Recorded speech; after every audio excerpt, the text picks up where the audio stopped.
welcome everyone to day 2 of the Community Indicators Consortium Annual Conference. This is the community engagement session sponsored by Lion Software. For over 30 years, Lion Software has been the world leader in developing and providing community benefit tracking software. Its software helps nonprofit hospitals and senior living facilities track and report their community benefit services. In addition, it helps businesses report their sustainability efforts, telling the story of your organization's community involvement. And that's why it developed the Community Benefit Inventory for Social Accountability software. It's called CBISA. It's CBISA. And this software is a unique and comprehensive way to measure the impact your organization has on the community it serves. Socially responsible organizations provide hundreds of critical community programs and services. Systematic information about these services is an invaluable resource. It is used to communicate the nature, scope, and impacts of your efforts to concerned community groups. CBISA enables its clients to evaluate how their programs and partnerships are working together to improve the communities they serve. You can track both quantitative and qualitative data about your programs to make sure they're meeting the needs of your community and organization. Customizable reporting features allow you to communicate with your stakeholders at the click of a button. So at Lion Software, we strive to make community benefit reporting a streamlined process that does justice to the good works of our thousands of clients nationwide. Our promise and passionate commitment is to continue to provide the best possible community benefit software and service available. We know the contributions your organization makes to your community go well beyond primary services. You have a far-reaching impact on the health and quality of life within your local community. You make the world a better place. We know how involved you are in your communities, but do they? So let Lion Software and CBISA help you tell your story. So we just want to thank Lion Software for our sponsor for this session today. I'm Kian Lee, Principal Associate and Vice President at Community Science and also on the board of the Community Indicators Consortium. This year, the theme of the conference is Building Resilience with Community Data, which is not possible without community engagement. Community members who stand to benefit from data and who use data to advocate for change must be involved in determining the data needed, how to interpret the data, and in what format they need the data to influence and make decisions. So before we start, please note that all attendees are muted throughout the course of the presentations. However, we encourage more conversation and engagement through the Q&A portion. So please feel free to type your question or raise your hand to ask it in person or to discuss a point by typing into the Q&A. When your name is called, please turn on your microphone and webcam. If you have technical issues, you can send a chat message to your hosts and they will assist you. So today, I'm very excited about the presentations we have. And we're going to start with a presentation about community engagement that will frame this entire session. So we hope that the listeners of this session will keep this community engagement framework in mind as you listen to the rest of the panelists today. And then following this presentation about the framework, there'll be 5 additional presentations. And hopefully we'll have time for discussion. Because there are 5 and we don't want it to be just straight out talking, I'm going to pause between 2 presentations so that we can actually have some Q&A and a little bit more interaction for the whole course of the 2.5 hours we're going to be together. So with that, I'd really like to introduce you to our first presenter for today. Rosa Gonzalez from Facilitating Power works with organizations, foundations, and collaborative initiatives to build the capacity for culturally rooted collaborative leadership and to advance whole system solutions to inequities through fundamental shifts towards health and balance at all levels, from the personal to the structural.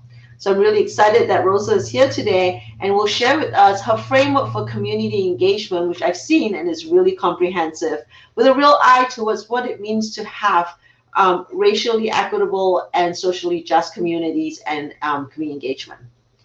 Rosa, I'm going to turn it to you now. I have to download it. So anyways, Rosa, what do you think of all those comments? Excellent. So they're falling in three important categories that I think you'll notice. So one is, folks were saying it needs, so that the work is rooted within communities, that it's by and for communities.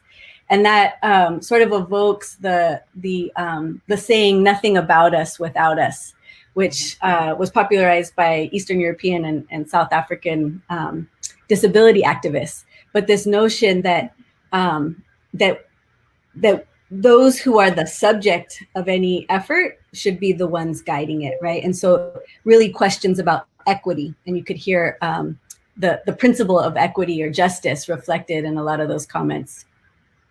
And then it's not just about doing our work equitably, it's also about doing our work effectively.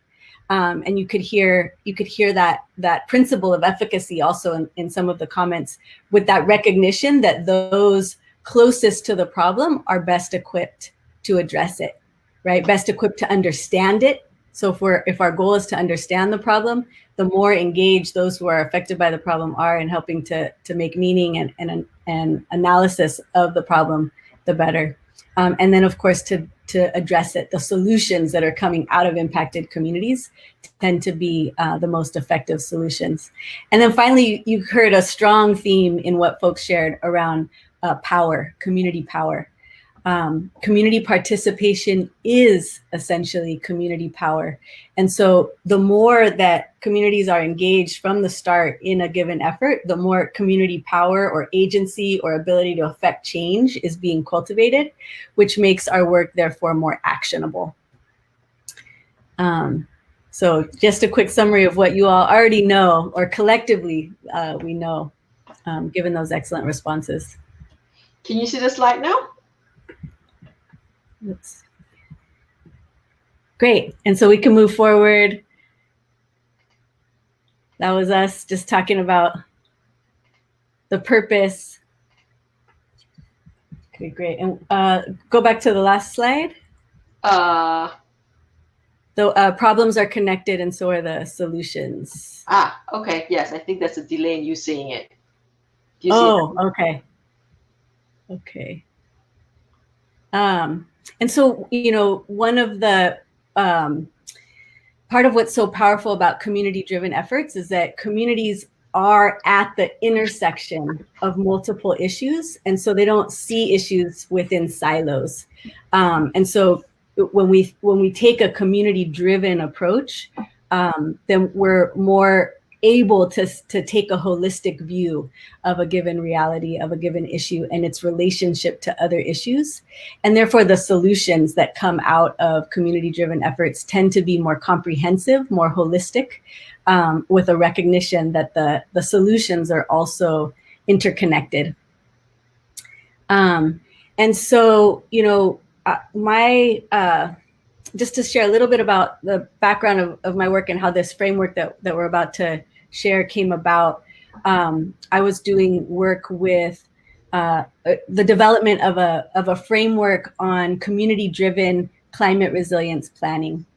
And part of that, what that effort did for me in my own work was put me in relationship both to grassroots movements and organizations who were leading for climate justice, and with grass tops institutions, local government, intermediary type organizations, larger nonprofit organizations.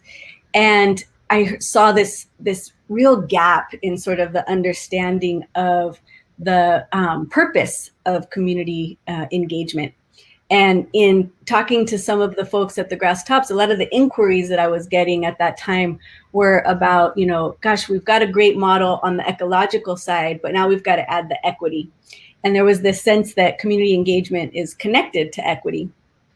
And when I would they would say, so what do we need to do? Can you help us sort of like add that in?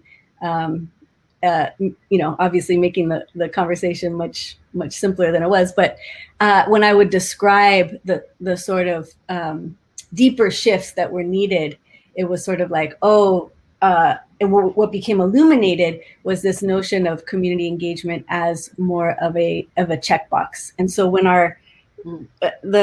the challenge that we face right now is that many of our systems that are set up to address problems like climate change, like COVID-19, like issues of policing, and so on, are within sort of a siloed mind frame, which can limit the types of solutions that come out, but also can limit how we view the role of community engagement. On the flip side, with grassroots groups that are leading for climate justice, in this case, what I saw was just a recognition that community engagement is the fundamental. Community leadership, community voice and power is the core strategy towards genuine climate solutions. And so there's sort of these fundamental shifts that are needed. And so this recognition that if we maintain those also siloed worldviews or siloed views of the purpose of community engagement, we're going to fail to unlock the kind of community power that's needed to get to the kinds of solutions that are needed now, given the crises that we're facing. And so if we go to the fourth slide with the spectrum. So I did some research on existing frameworks for community engagement, citizen participation. And so this framework, the spectrum of community engagement to ownership, is based on two key tools that come out of public planning. One is Arnstein's ladder of citizen participation, which was developed in the late 60s, sort of in response to the clash that was occurring as a result of the civil rights movement and the upsurge of communities of color asserting voice and power over issues impacting them, and sort of mainstream views that are, as we know, rooted in white supremacy. And so she laid out sort of she did a deep study on 3 federal programs and looking at community engagement and sort of the opportunities and limitations, and particularly how communities are impacted by different modes of engagement. And then the other tool was the spectrum of public participation that was put out by the International Association for Public Participation, which helps people choose what kind of participation makes sense for a given project, and therefore what the role of the public is. And by putting those two together and combining and also integrating wisdom from grassroots movements that are sort of rooted in community-driven solutions and planning and development, out came this framework. And the purpose is really to provide a shared language and a shared assessment tool that we can use when thinking about and seeking to improve community engagement, community voice, community power. And so this spectrum, and we can make sure everyone gets sent the fuller tool, but it does a few things that I think are important for the field. One is to acknowledge that the status quo is marginalization. We live in a society that was not designed for all to have access to the same democratic ideals that sort of white middle class communities have been afforded.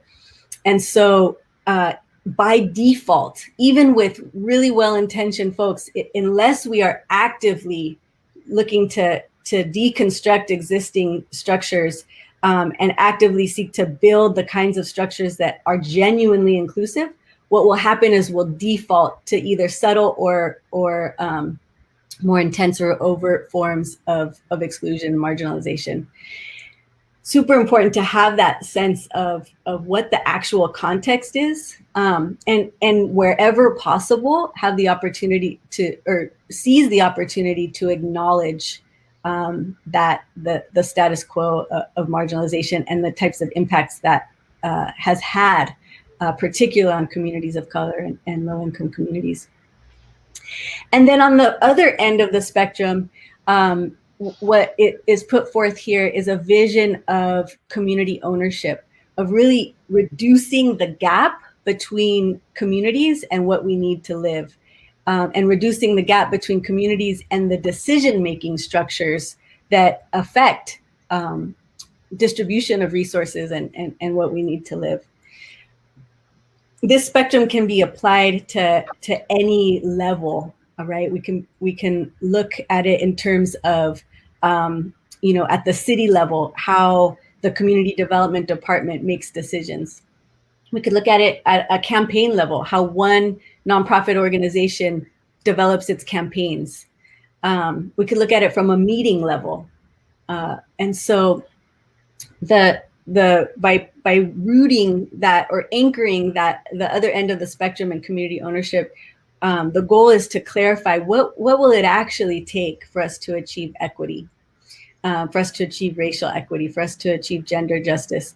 And it takes community voice and power, and it takes community ownership and stewardship over systems, over structures, over what we need to live and to thrive. And then the third thing that it does is offer a developmental pathway out of marginalization and towards deeper community ownership, deeper community stewardship.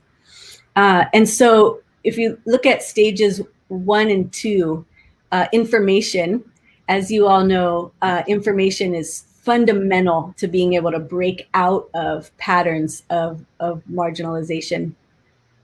And thinking about work that I've done here locally in my own community, one of the first things that residents, particularly who've been impacted by disenfranchisement, marginalization, will say is, we weren't informed. We don't have the information, both about the issues, but also about how systems function that are necessary for affecting the issue. And so a big part of the work and breaking out of those patterns of marginalization is information flow and cultivating healthy information flow. And as you know, data plays a huge role in that, but also stories. And the pitfall, though, is when information flow is only in one direction. And so our goal is to create, two-way or multi-directional information flow. If information just stays in one level, it can default to placation. Same with consultation. At any good decision making or design planning efforts, you want to consult those most impacted. But consult has a limitation in the sense that there's sort of a basic parameter there in which whoever is running the effort is defining the terms of that engagement. It's good because it creates two-way voice, but it particularly if those being consulted are not part of organized efforts where they've had the opportunity to cultivate a vision, cultivate a set of priorities, cultivate a strategy, an analysis of the problem, and a set of solutions that genuinely gets at the root causes of the solution, then what can happen, particularly if engagement just remains at this level, is tokenization, or someone being given a voice or a seat, but without real power behind that voice or that seat. And so where the sort of the key begins to be revealed more in stage 3 here, with genuine involvement, genuine community voice and power. And that takes community organizing. And it's one of the reasons why it's so important that community organizing organizations, base building groups be invested in, and that we really value that work. It's some of the toughest work, and it's so critical to building enough power to actually put pressure on systems to make the necessary changes that they need to make. Very little change happens in our society without movements, without grassroots movements, without day-to-day, ongoing, sustained community organizing and advocacy. So on the one hand, it helps to put pressure and to create the kinds of changes that are needed. And then it also helps to avoid tokenization. And so when somebody is part of an organized effort and they genuinely represent their communities because they have been organizing with their communities, then they are no longer a token of that community. They're a genuine voice. And so critical aspect there. Collaborate is, can take many different forms, as you know, collaboration at many different levels, but I think that it can be a powerful step along the path towards true community ownership. And that's, when community-based organizations, philanthropic partners, grass tops organizations, local government collaborate in order to move a shared initiative. Part of what it is opened up in collaboration is the opportunity for culture shift, because people can be influenced by each other's perspectives and worldviews and ways of being. And there are also some pitfalls in collaboration, particularly for communities who have been historically disenfranchised or lack political power, which is why that stage 3 is so critical, and for sustained, like I said, sustained organizing throughout. And then finally, community ownership, like we talked about, and building towards. So having that anchoring this side of the spectrum, part of what that allows for is that along the way, as we're engaging these other stages, we can be seeding and beginning to lay the groundwork for community ownership and envisioning for ourselves, what will that actually take for communities to be front and center and guiding and stewarding their own work. We can move to the next slide. Okay, sorry. I am having challenges trying to balance multiple screens right now. So. Oh, I'm so sorry. All right, that's it. Oh, is that it? Awesome. Okay. So, as you can see, power is critical to effective community engagement, community voice and power, and for shifting the paradigms, shifting the structures that currently limit community engagement, community voice and power. And so part of what I think is critical when we're thinking about how we are doing community engagement and the role of data in that is to think about the multiple dimensions of power. And this is animated, so if you click, I think more text will appear. Just do one click. Mm-hmm. Yeah, so thinking about in what ways is this effort building political power? What are the, oh, we got Lion Software back on is what I see. That's weird, I didn't touch anything. Oh, there it is, okay. How is this effort building political power? What rules are being shaped, and whose voice are shaping those rules as a result of this effort? We can ask ourselves, in what ways is cultural power being built? What are the stories? Cultural power being the capacity to define reality. And we know that stories are so key to that. And data helps to tell a story. But there's also a story that's informing what are the kinds of data points that we're looking for. Who's defining what those indicators are? There's a story behind that, a narrative that's important to investigate. And so asking ourselves, in what ways is this effort building cultural power? Who is defining reality? What are the stories that are being communicated by this effort? And then lastly, how is this effort, we can ask ourselves, how is this effort building economic power? And we can think about economics as our capacity to define relationships, our relationships to each other. Are they transactional? Are they transformative? Is someone getting exploited in this relationship? Is there extraction happening? Or are these interdependent mutual relationships? And also our relationships to resources, and how are those being defined? We can go to the next slide. Okay. Thank you so much, Kian, and I'm so sorry about the difficulty. And so I think part of what's, as you can hear, and you all may be a part of in different ways, there's a culture shift that we're talking about. And one way to categorize that, or to think about the power of community, is thinking about community as an ecosystem. When we're able to see our work as part of an ecosystem, and see that everything we do is in relationship to others, other actors in the system. And so we shift from sort of moving our own agenda or effort into, how does this effort, how does my unique role, my set of capacities in relationship to those of other actors in this particular issue area or this particular geography. And so the focus can really be on how do I play my role well in healthy relationship to other actors in the ecosystem, and in particular, how do I play it well in just relationship to communities who may be most impacted by either the effort or the issue that the effort seeks to address. So as movement generation says, the individual is not the smallest unit of society any more than an individual plant or animal is the smallest unit of an ecosystem. The relationship is the smallest unit of a society, just as the relationship is the smallest unit of an ecosystem. It is the complex of relationships that make up an ecosystem, and it is the complex of relationships that make up a society.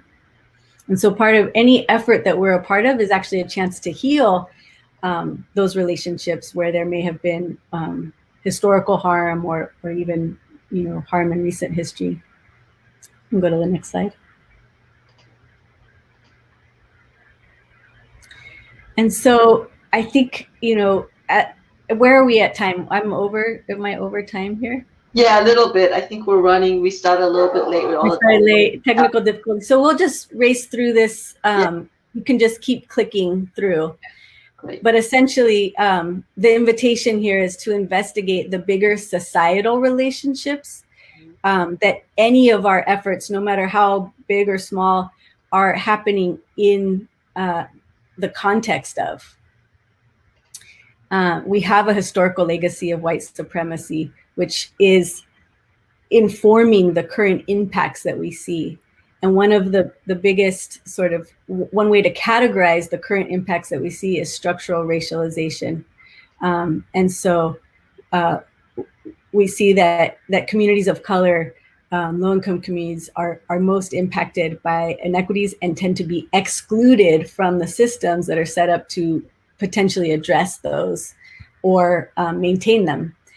And so the more that what's needed now is really centering the leadership and voices of those who have been most impacted by structural marginalization, and doing that within a culture shift from a culture of separation and supremacy to one of interdependence and belonging, that allows for the building of community power to transform institutions. And like we said, repair the relational harm and also the structural harm through targeted data-driven strategies that are guided by universal goals for thriving communities.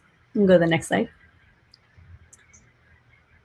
So again, I was going to take a little time to sort of talk through a little bit more of each of these. I think we'll do that, speed that up a bit so we can move through and just, thinking about the impact of ignoring communities or withholding or failing to share data, helping to maintain the status quo. Go ahead and press the next button. It's reinforcing structural marginalization and racialization. Some extreme examples of that we've seen in sort of the legacy of redlining, where the banking industry used geographical data as a way to racialize the housing market and essentially lock Black families out of certain neighborhoods. And we continue to see, even though redlining has been illegal for decades, the legacy of that is alive and well, and it served to sort of encode institutionalized racism within geographies. So even though some of those practices may not still be happening, we're still feeling the impacts. We talked about information as critical to breaking out of those patterns. Lots of ways to do that, although one-way communication denies community voice. And so the impact, go ahead and press. The impact could be either limited voice or, could be preparation for action if information sharing is done well, or it can be placation. Go ahead and next slide. Okay. Yeah, the example of keep going. Consultation we've talked about. You can go ahead and keep going. Okay. We want to avoid treating consultation as a checkbox, and really be strategic about when consulting communities is the right strategy, when it makes sense. Mm-hmm. This is a farm worker study that happened here in our region, where consultation was effective because it helped give voice to around the housing issue affecting farm workers. But had it just stayed there and there wasn't real organizing, it could run the risk of tokenizing the community as opposed to empowering the community to actually be involved in developing genuine solutions to the housing crisis. Again, community organizing is so critical to that. And for those who are working in the field of data and data collection, really linking those efforts to existing campaigns, partnering with community organizing groups or advocacy groups and ensuring that data can play its right role in helping to support the building of power and the building of solutions. Great, we can keep moving forward.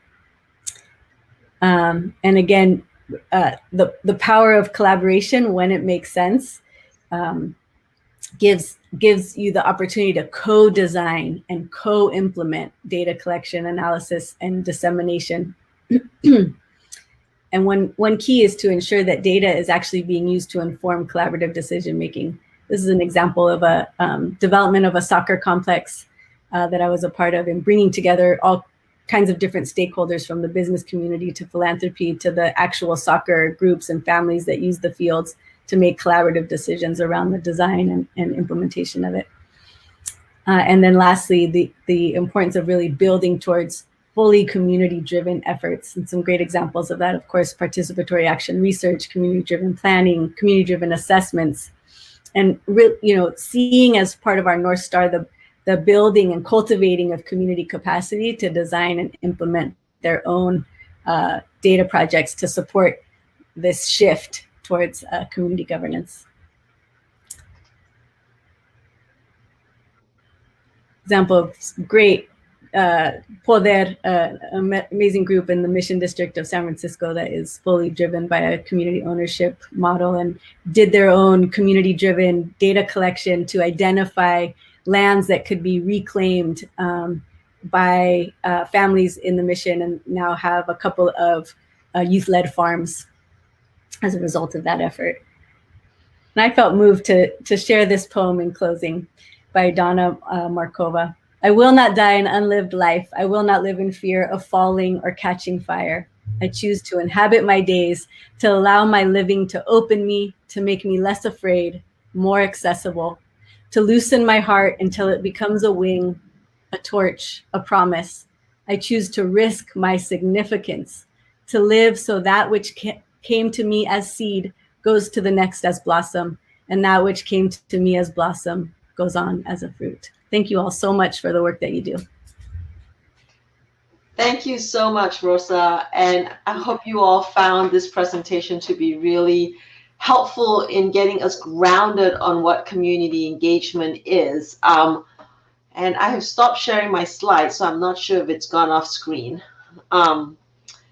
But the point is that, we often say community engagement and we gloss over two things. We gloss over what community means and who community is, and we gloss over what engagement means. And we all come at it with very different understanding based on our experiences and our training. So I felt compelled to have Rosa start us off today, because it really gets community engagement into a much more concrete place about what we mean when we say engagement. As you can see, there's a whole continuum from marginalization to deferred power, and there's and the community can mean any community, but really, who's the community in the middle of this? Who are we centering? So with that, I'm going to move on to our first presenter, Betsy Sukanik.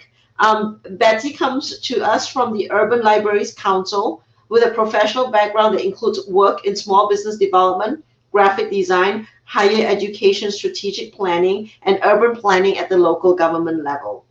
Betsy's going to talk to us today about public libraries, a very important trusted community anchor institution, and the role of public libraries in measuring digital inclusion, since we know that the digital divide can certainly have negative impact on community engagement.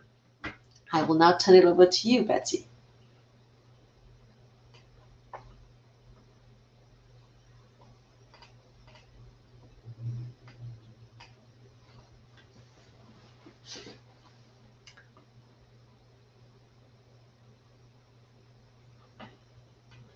Great. Okay. Can you all see my screen, perhaps? Now, am I supposed to do something that gets you there? It says it's sharing it. Okay. I think it's just catching up with me. Okay.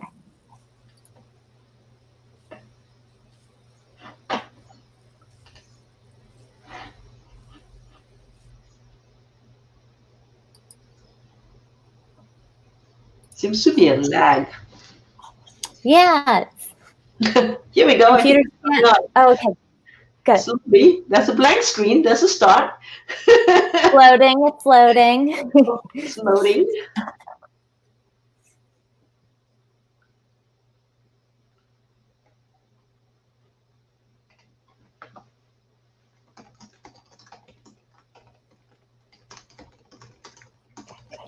It's still taking a while, huh?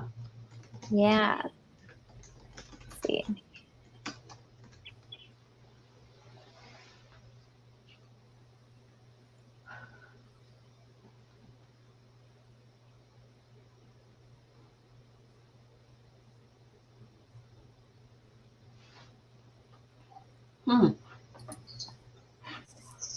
Betsy, can you exit out and try sharing it again? Yeah, it's it just prompted me to do it again. So let's see. Oh.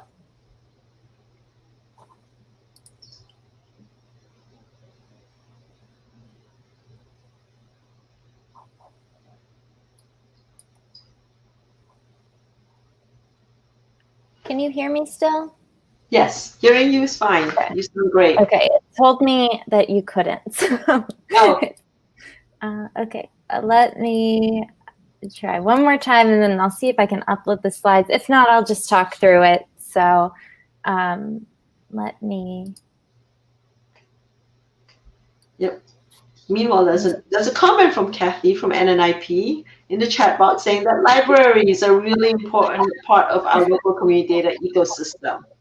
And she actually I'm so glad. Yes, and she actually put a resource in there, so if everybody can see it, it's there.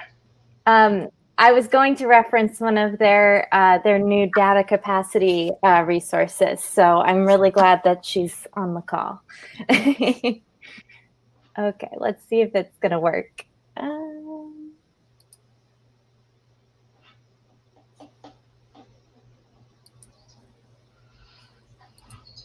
Well, I'll go ahead and see if this will close for me for a sec.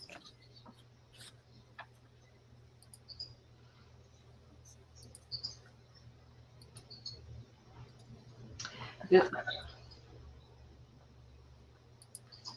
I am going to go ahead and put my email address in the chat box so that if you all want to send me your slide deck like Rosa did, I can try and upload it from here as a backup.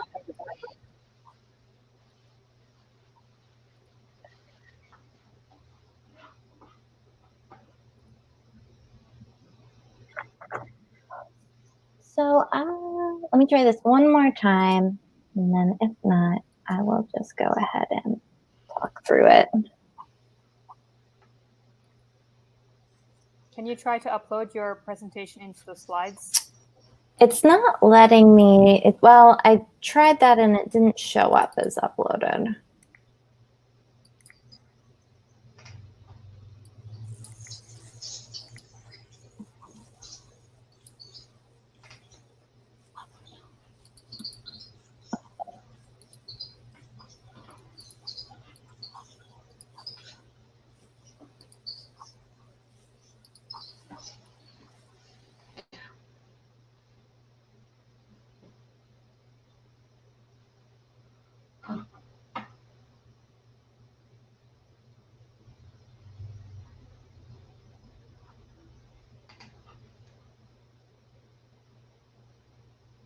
Is anyone seeing anything? No, we're not. Okay. It's got some strange Okay. Oh, I think did we lose Betsy? I don't see her on the screen. Wonder if we just lost her. I think Vicky and Teja were going to go next with their pre-recorded presentation. Yes, I can play their presentation, and then Betsy can come in after. Right? Yeah. Okay. Do you want to do that, Jennifer? Yes. Okay.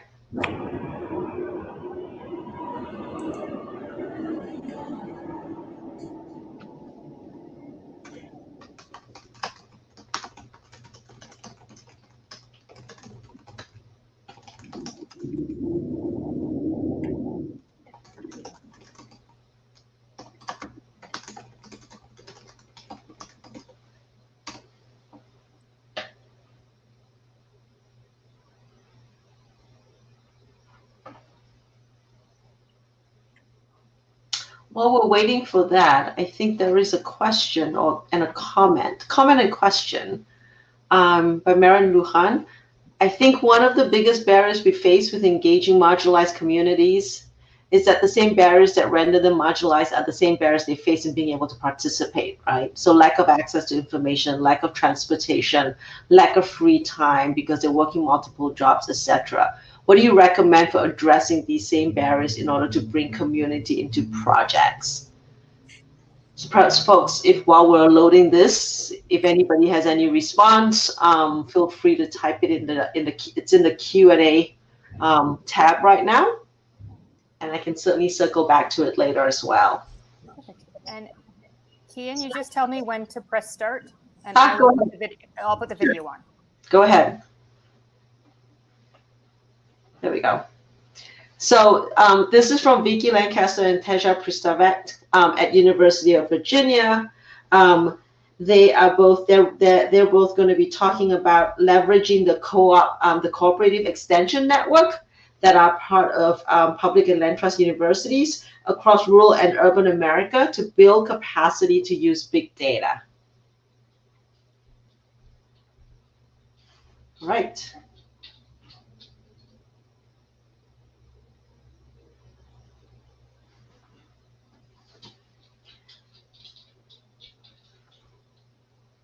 I don't think there's sound. I seem to have lost the sound.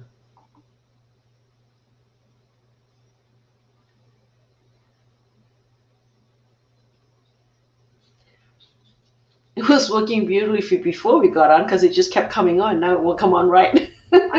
I'm sharing my screen. That's why.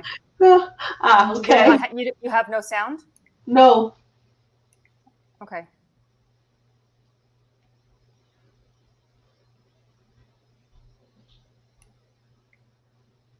The joys of technology.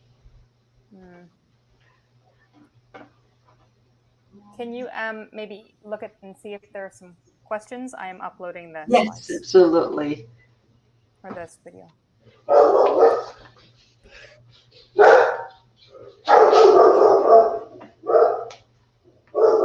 No, I think that was the only question on the screen. So we can actually think about what would it take? What would we recommend for addressing some of these barriers to help people to bring community into projects? You know, the barriers around transportation, lack of access to information. The digital divide is really big, as we've noticed in the middle of this pandemic right now. People having multiple jobs and therefore not having time to engage civically or even in any of the projects. Does anybody have any thoughts about how to begin to overcome this? Anything that you've used successfully as a strategy to help people overcome this?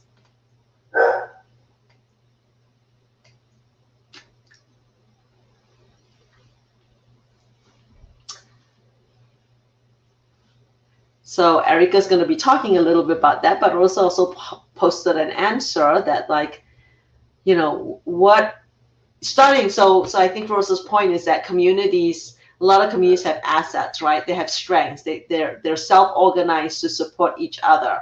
So one of the questions is, ask yourself, what are all those institutions and spaces in which communities are engaged? So schools is definitely one. All people's kids go to school. So the school is a place where you can engage parents. Public libraries is definitely one, as Betsy was going to try and tell us. I think public libraries are a great place where community members go because there's space that they rent out that people can have meetings there. The kids go there to get books. There's oftentimes like public libraries where there are computers and community residents can go in there and use the computers to look for jobs, etc.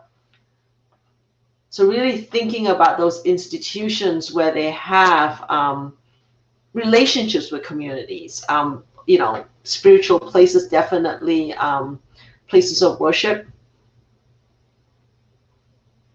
I think, Betsy, if you're on and you want to jump on now, since we seem to be having trouble getting on the other slide deck, why don't you go ahead and get on, and then you can email the presentation to me and I see if I can share it. But if you want to just get on and start talking, by all means.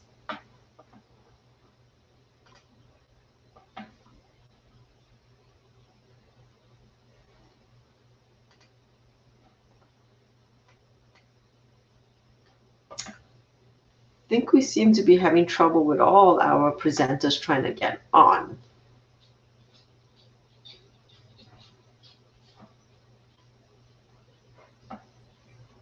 We are almost uploaded for the video. Got it.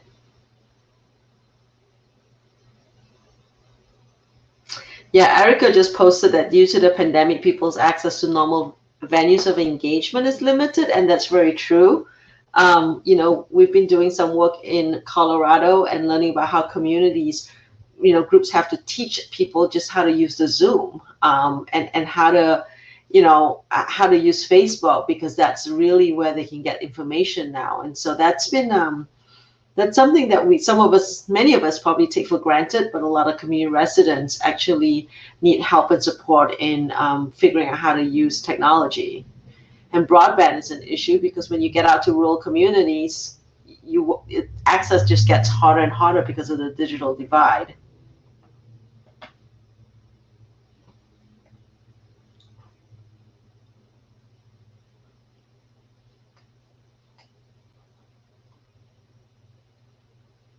Great, here we go.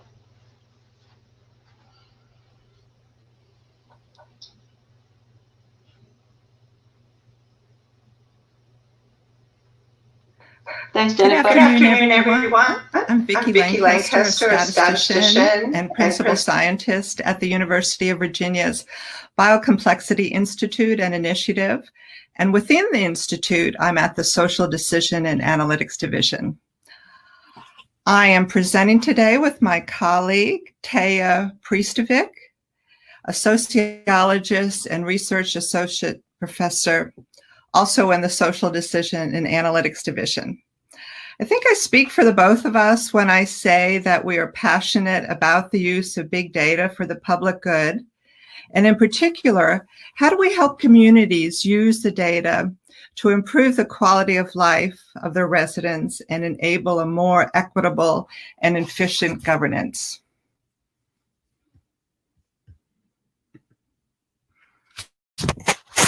So I'm going to start with how we propose to bring community learning through data-driven discovery to every community in the United States. And Taya will end with some of the current work we have been doing in response to community needs in the face of COVID-19. So by necessity, we are going to deviate from our abstract, and I apologize for this, and provide case studies that have been driven by the pandemic, namely changes in secondary and post-secondary education and the necessity for many individuals to start working from home. Oops.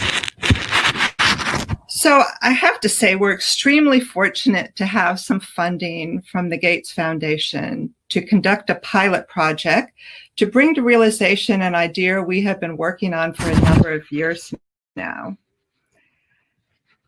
And this realization is we want to demonstrate, is the cooperative extension network an effective existing network for the development and dissemination of community-driven data science-based approaches to advance economic mobility? And even though we're talking about economic mobility, that cuts across a large swath of, community issues. So we are in partnership with Oregon State University, Iowa State University, Virginia State University, and Virginia Tech. So as we have been researching this area and looking at the literature on how big data can be used for the common good, there definitely seems to be a general consensus that we need indicators in addition to the ones at the country level like GDP and CPI.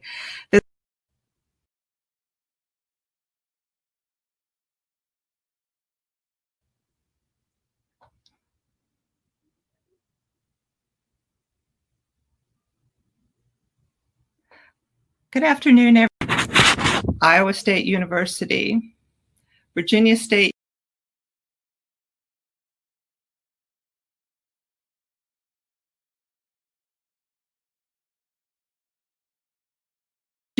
Virginia State University, and Virginia Tech.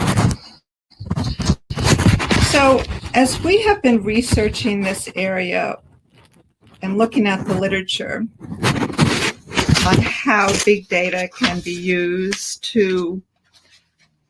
for the common good, there definitely seems to be a general consensus that we need indicators in addition to the ones at the country level like GDP and CPI, that there needs to be a shift from an emphasis on measuring economic production to measuring people's well-being, quality of life, resilience, deprivation, equity of services.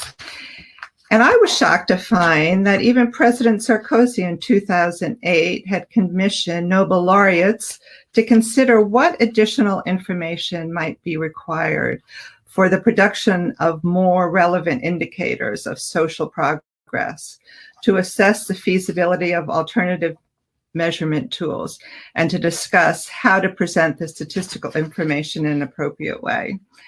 And it makes sense that the European Union is way ahead of us on the use of indicators.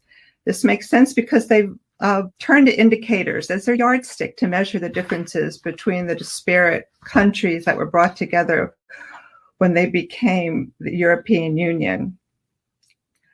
So what we notice is that in this country, there have been many one-off on bringing indicators to cities and to communities. Independent attempts at using indicators at the local level, but what we have observed is that rural communities are being left out, in part because their budgets are tight and individuals who have the qualitative skills necessary to extract knowledge from big data are in high demand and therefore demand high salaries. And even outside of rural communities, there is a problem with sustainability. A city might have an indicator program for a few years, but when you go back to see how they're doing, the program has been dismantled. We want to change this paradigm and think outside the box by enlisting an existing infrastructure, namely the cooperative extension service of land-grant universities. So for those of you that don't know anything about land-grant universities and the cooperative extension service, here's a little history. The Morrill Act was signed in 1862 by Lincoln, and this was to fund educational institutions by granting federally controlled land to the states to build universities with a focus on teaching, engineering, sciences, and agriculture, with a mission to enhance the security and social well-being of citizens by taking the knowledge generated through these universities and disseminate it to the community. There are land-grant universities in every state. Most are public, some are private. For example, MIT is a land-grant university. And then in 1890, the Morrill Act established a land-grant university system for African Americans. And later, in 1994, a land-grant university system was granted to 29 Native American colleges. And in 1967, the University of DC received the last land-grant status.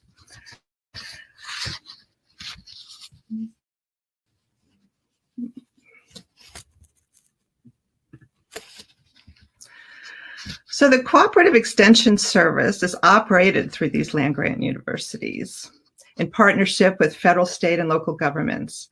As the federal partner, the National Institute of Food and Agriculture develops methods to address national priorities, funds, and awards granted to the states for fellowship programs. The agency supports both the universities and local community extension offices to bring science directly to the regional and county level. And what is so interesting about this is that we tend to forget the impact that these cooperative extension services have had on the United States. And if we go back to 1900, more than 40% of family income went to paying for food. At the same time, farming was hugely labor intensive, tying up almost half of the American workforce. In part, this is why the nation was poor at that time period. Only by improving the productivity of farming could we raise our standard of living and emerge as the industrial power. The Community Extension Service made farms more efficient by introducing principles and applications of agricultural science developed at the land-grant universities, which led to the Industrial Revolution by freeing up farm labor and increasing the cost of food. There is a community extension service in every community, cooperative extension service in every community in America. We see this as an untapped resource that could help usher data-driven governance since the farming landscape in the United States has changed and there is a need to restructure the cooperative extension service. So I'm briefly going to go over the taxonomy that we are using to engage communities. We refer to it as a community learning through data-driven discovery. Sort of this outside donut here brings to the table, or now these days brings to the Zoom link, cooperative extension and community leaders and public servants across various agencies.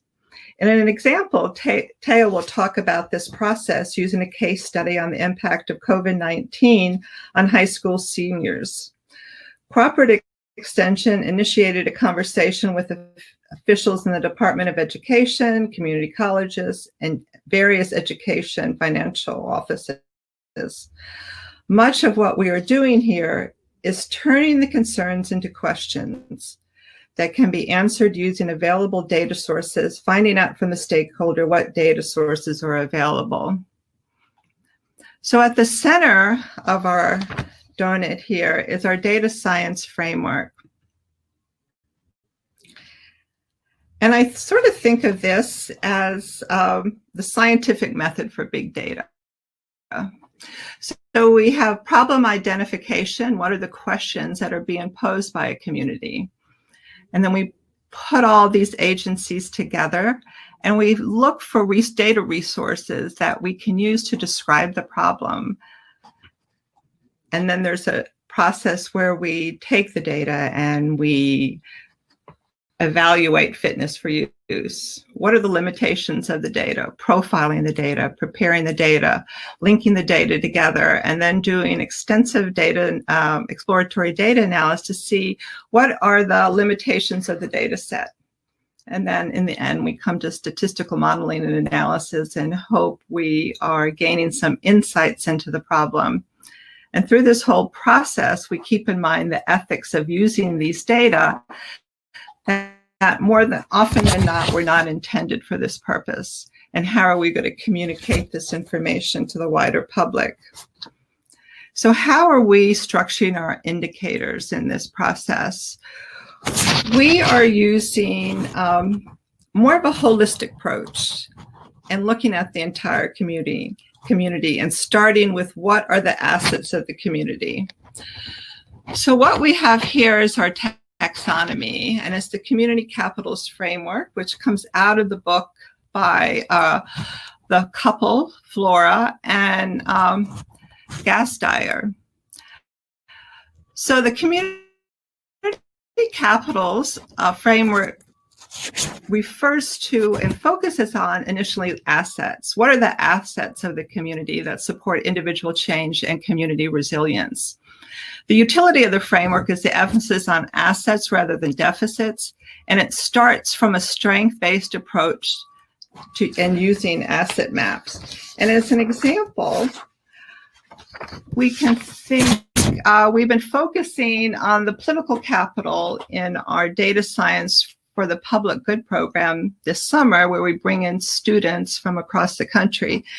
And when we think of what is the political capital, we're looking at policies within the community. For example, what are the employment policies? Can a community set aside its own minimum wage? Are there state right to work laws? Is there paid sick leave? Voting policies, do they have automatic voter registration? Are they allowed to vote early with no excuse? So we're taking policies that are qualitative and we're turning them into quantitative indicators. So hopefully we'll be able to come back next year to the symposium and show you what we've done during the summer in developing indicators for each one of these capitals. But in the meantime, I'm going to turn it over to my colleague, Taya, who will talk about using this model for our COVID-19 response.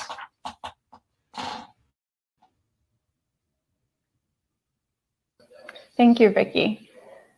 So I'll be talking a little bit about, there we go, the two examples that we developed working with extension professionals to address their needs in the time of a pandemic. So we wanted to provide some rapid response, actionable information that would allow them to better understand their communities and how to help them. So as I mentioned, we developed a dashboard, and I'll show you two examples actually of two different dashboards. We came up with the themes for these dashboards after holding listening sessions with the extension professionals that are on the ground or are working with other extension agents. And some of these maps in the first example that I'm going to show highlight county level assets and vulnerabilities. We developed 3 different composite indicators to explore 3 different states to highlight areas where workers might have difficulty working remotely, where youth could face barriers to participating in online education, and where residents might have high need but low access to telemental health services. All the 3 composite indices are calculated at county level, and they facilitate within state county comparisons. So this allows extension professionals and policymakers to make informed decisions about interventions and resource allocation based on conditions in their counties. So for this first dashboard, I'm happy to talk about the methodology and how we constructed them later or in the Q&A session.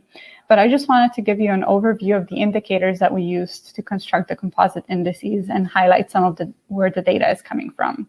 We drew predominantly on the American Community Survey 5-year estimates here, as well as some information from the County Health Rankings dataset to get population sociodemographic, economic, and health characteristics. Each one of the 3 composite indices here, as you can see, is constructed based on 3 to 6 different measures. And we adopted a quantile approach to assessing relative vulnerability or relative accessibility on each one of these.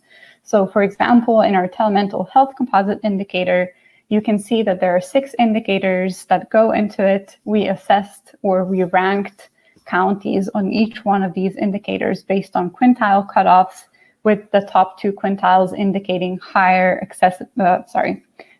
vulnerability. And the more time a county placed, and the more times a county placed in the top 2 quintiles, the lower its relative accessibility on a given composite. If you wanted to follow along or visit this dashboard later, it's available online and it's live. You can see it on your right-hand side. You have our link. It's gates.policy-analytics.net. And I just wanted to highlight some of the main features of this dashboard. So as I mentioned, the user has county-level maps available at their disposal on this dashboard. The maps highlight relative accessibility for the 3 composites: remote education, remote work, and telemental health. And users can select the topic of their interest and the state of interest to populate the map. The map then displays several within-state relative accessibility rankings, and the user can see values on each indicator and the composite by hovering over the map. So for example, in this screenshot, Klamath County in Oregon has very low relative accessibility for remote education, which means that relative to other counties, it has a high share of youth in K-12 education, but at the same time, it also has a high share of this youth without internet access. So this might be a barrier to remote schooling. In addition, users can explore separately each indicator that is part of our composites on this dashboard. So additional parts of this website visualize variable distributions and map variable values at county level. Again, as an example, this map displays the number of mental health providers per 100,000 residents in Oregon. And this is one of the indicators that's part of our telemental health accessibility index. The second dashboard that we developed is aimed at our stakeholders and extension professionals who are working with high school and college student populations. So we wanted to provide them with some information about the distribution of potentially vulnerable populations that would be transitioning to college this coming fall. Again, just to highlight some data and measures, but I'm happy to talk about our measurement and sources more in depth in the Q&A. For this dashboard, we used a collection of federal and state data sources for both high school populations and college student populations. Again, we relied on the American Community Survey to get college-age population sociodemographic characteristics, but we also drew on the Department of Education's Federal Student Aid Office to get data on free application for federal student aid form filings.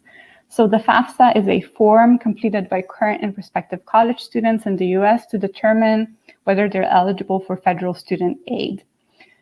We also employ data from the Virginia Department of Education to get enrollment in public schools. We retrieved the percentage of economically disadvantaged seniors for the current school year for each Virginia high school, where we defined disadvantaged seniors as those who either were eligible for reduced or free meals, who received TANF, were eligible for Medicaid, or identified as either migrant or experiencing homelessness. We also obtain information on percent English learners. So those are the seniors who either received English learner services or finished an English learner program within the last 4 school years. And then finally, we used the State Council of Higher Education for Virginia data as our source for total college and university enrollment, as well as percentage of fall undergraduates who received Pell Grants and their enrollment characteristics by race, ethnicity, and gender.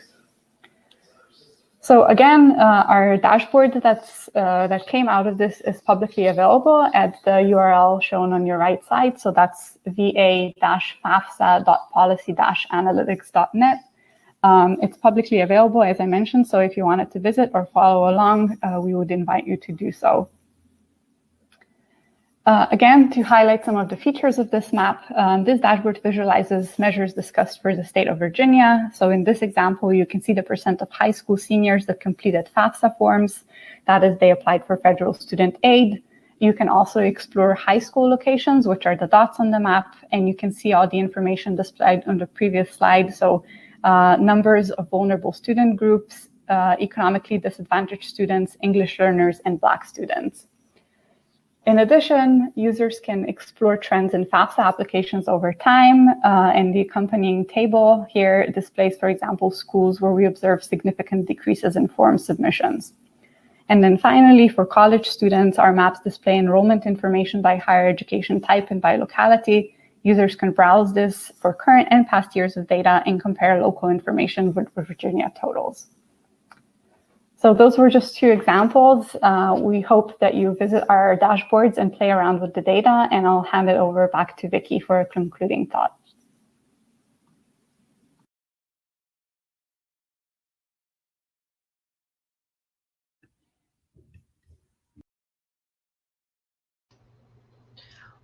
Wonderful. Thank you so much. That was great. And I think it pointed out some things that Rosa pointed out in her presentation, just about the importance of finding community assets, co-op extension network being one of those community assets, and something that's already there with existing capacity and how you can use them. I want to, I wish we had time for questions. I did want to pause, but unfortunately, we are tight on time as we have a lot of presenters today, and I want to make sure everybody has their time to present. So if people want to post questions in the chat and the Q&A tabs, and if anybody wants to respond, I will also try and collect and respond. Let's handle it that way for now. And I'm going to move to Betsy Sukanik's presentation now. So Betsy, I have your presentation up, and I'm going to share the screen. And so if you wanna get on or just speak, I can turn the page for you.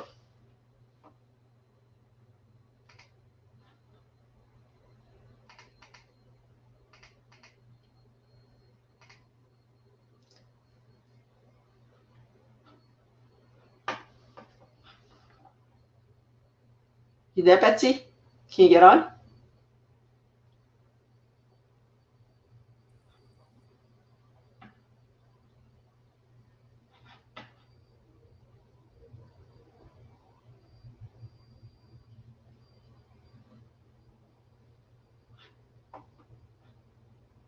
Still no luck.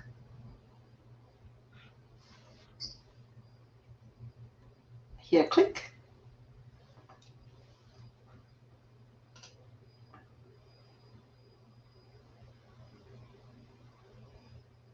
I think there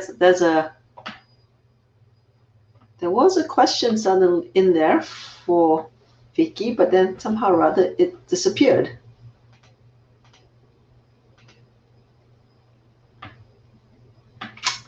All right, I think we're not hearing Betsy. Erica, can you get on? Because I have your presentation up as well. Can you hear me? Yes. Is that you, Betsy? This is me. Sorry. Oh, great. Awesome. Okay, excellent. I'm not going to even mess with my video because I am going to I'm so excited we have this slide. Okay, wonderful. So welcome all. Thank you for bearing with me through all of the challenges in terms of sharing the presentation.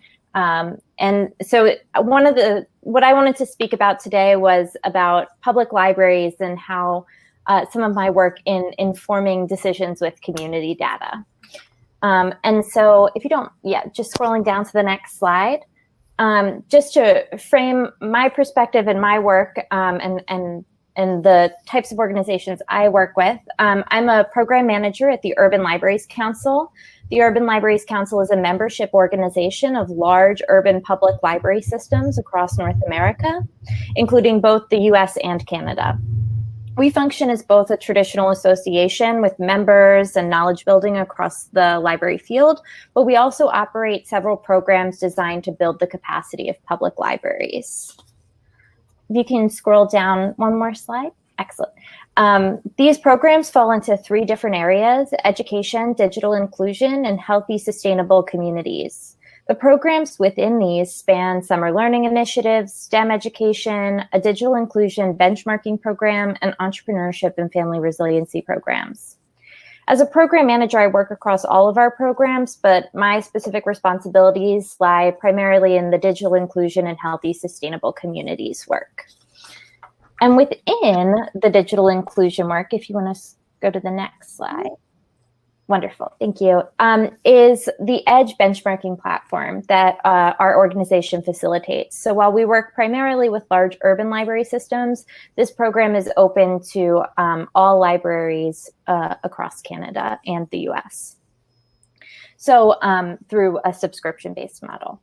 So this program was developed in 2014 from a Gates Foundation investment, and it engages libraries in completing a digital inclusion assessment that then provides peer data showing them how they scored, whether they're performing above or below other libraries that serve a similar population size.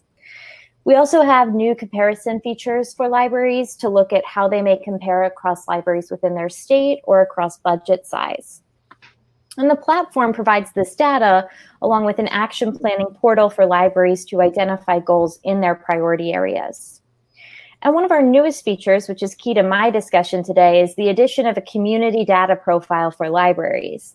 And this profile asks libraries to fill out specific community data points to consider how it relates to their scores and align to their action plans as they focus on digital inclusion within their local community. If you could go to the next slide. So across all of our programs, and the EDGE program and platform in particular, we've instituted a focus on engaging public libraries in considering data fluency. We define data fluency as the development of a shared language and organizational culture that embraces the role of data to inform decision-making. So this has included engaging a wide range of library staff members and considering how they can use data to inform their work. And community data is one piece of this. So we've developed a data fluency model to inform our programming.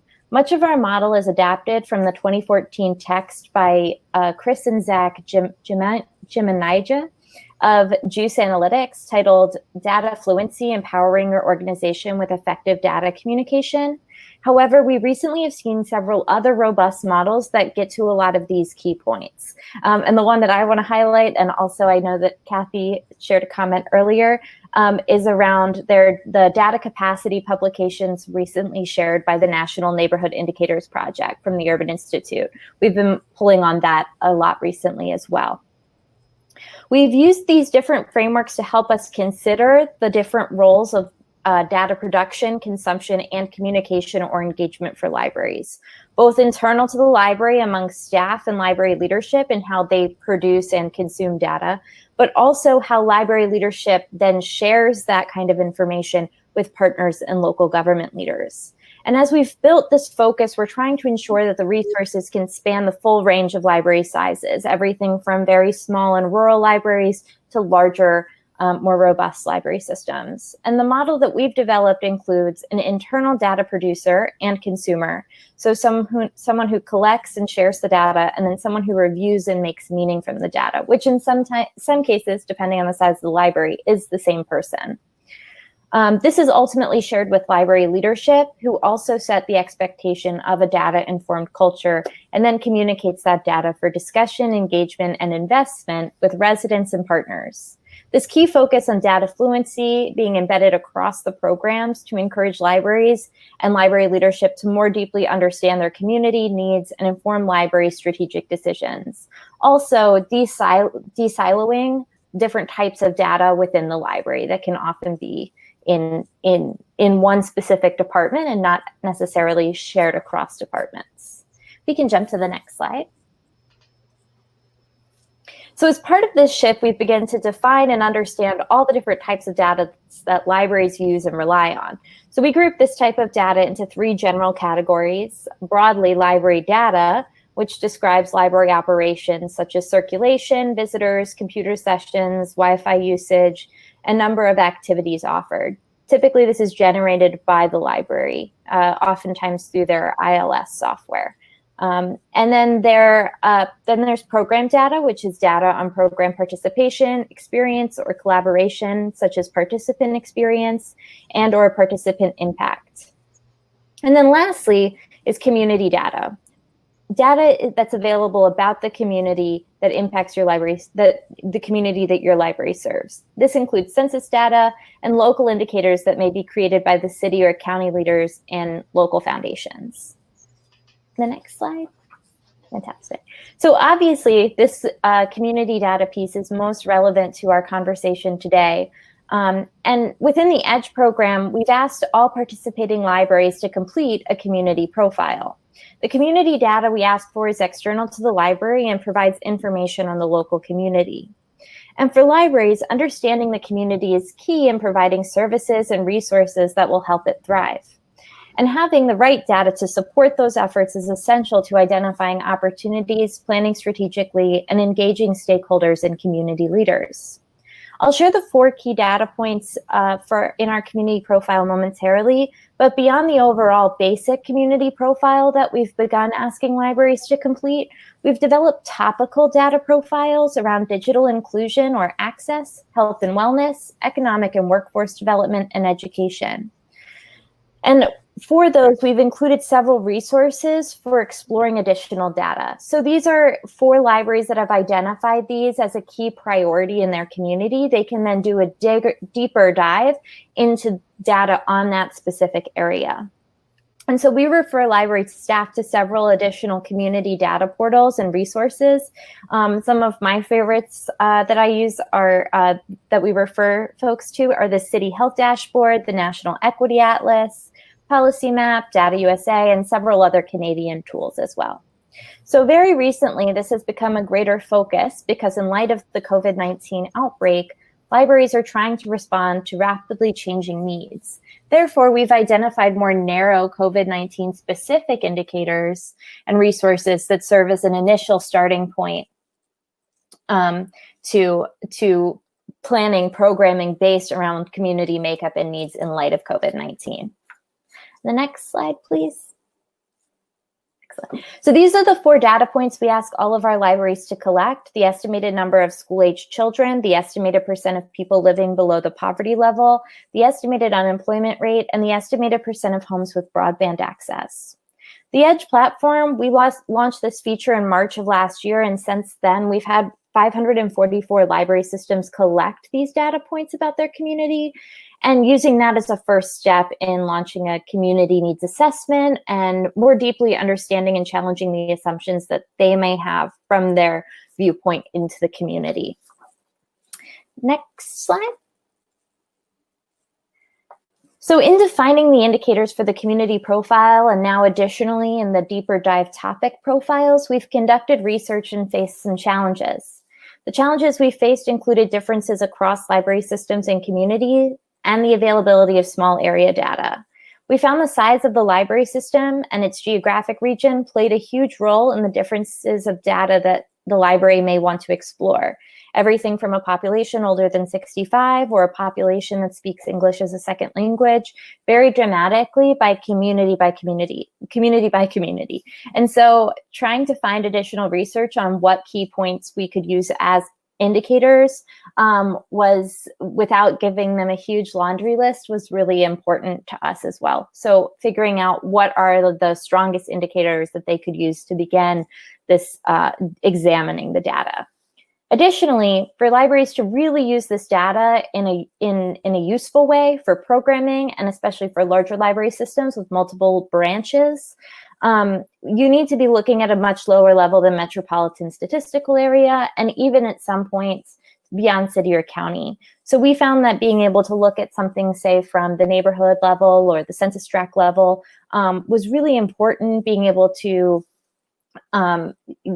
hone in on exactly where in the community that need may exist, and then using that for planning. So we're far often referring libraries to different interactive mapping tools and developing different interactive mapping tools rather than static research reports. And then the research we conducted in defining several of these indicators included starting with leading library systems and learning how they use data to inform their decisions, everything from commute data to determine how late the library will stay open, and broadband and device access data to inform technology investments, including, say, the lending of hotspots or leaving the Wi-Fi on in the building outside the library overnight.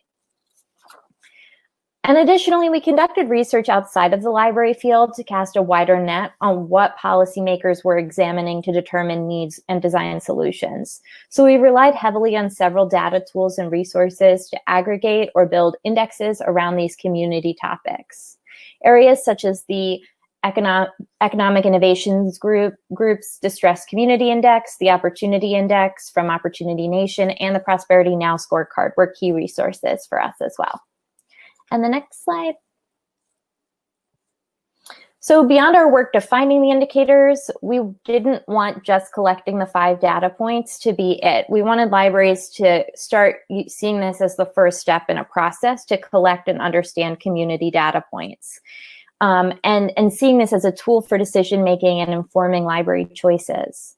As part of these efforts, we designed a community data toolkit for the EDGE program, which covered a wide range of data sources, spanning national, local, state data, but also talking much more deeply about open data.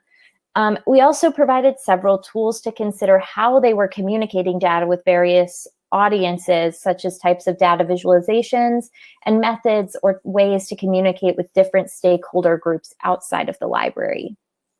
We've also begun several webinar and virtual offerings around community data specifically, including our new Data Fluency webinar series for libraries, which include discussing these key topic profiles of community data, and also an offering specifically around data communication for the needs once you've identified them. And the next slide. All right, and our next steps in moving this work forward is we really hope to be building around both the community data piece and the data fluency focus. We consider the community data work as a key component of that broader data fluency focus, and as we've defined, and we're going to continue engaging libraries to complete their community profile, but also beyond that, consider the indicators that we've defined.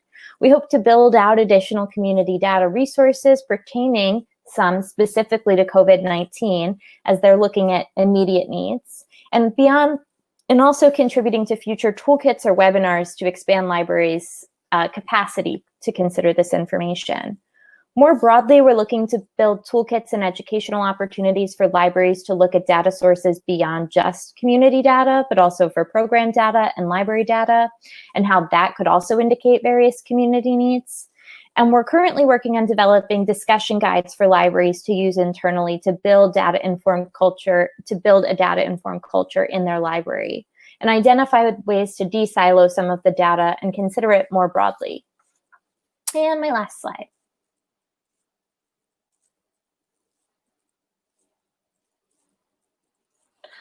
So thank you so much for bearing with me and joining us today and letting me talk about my 2 favorite topics, community data and public libraries, and my efforts to bring them together.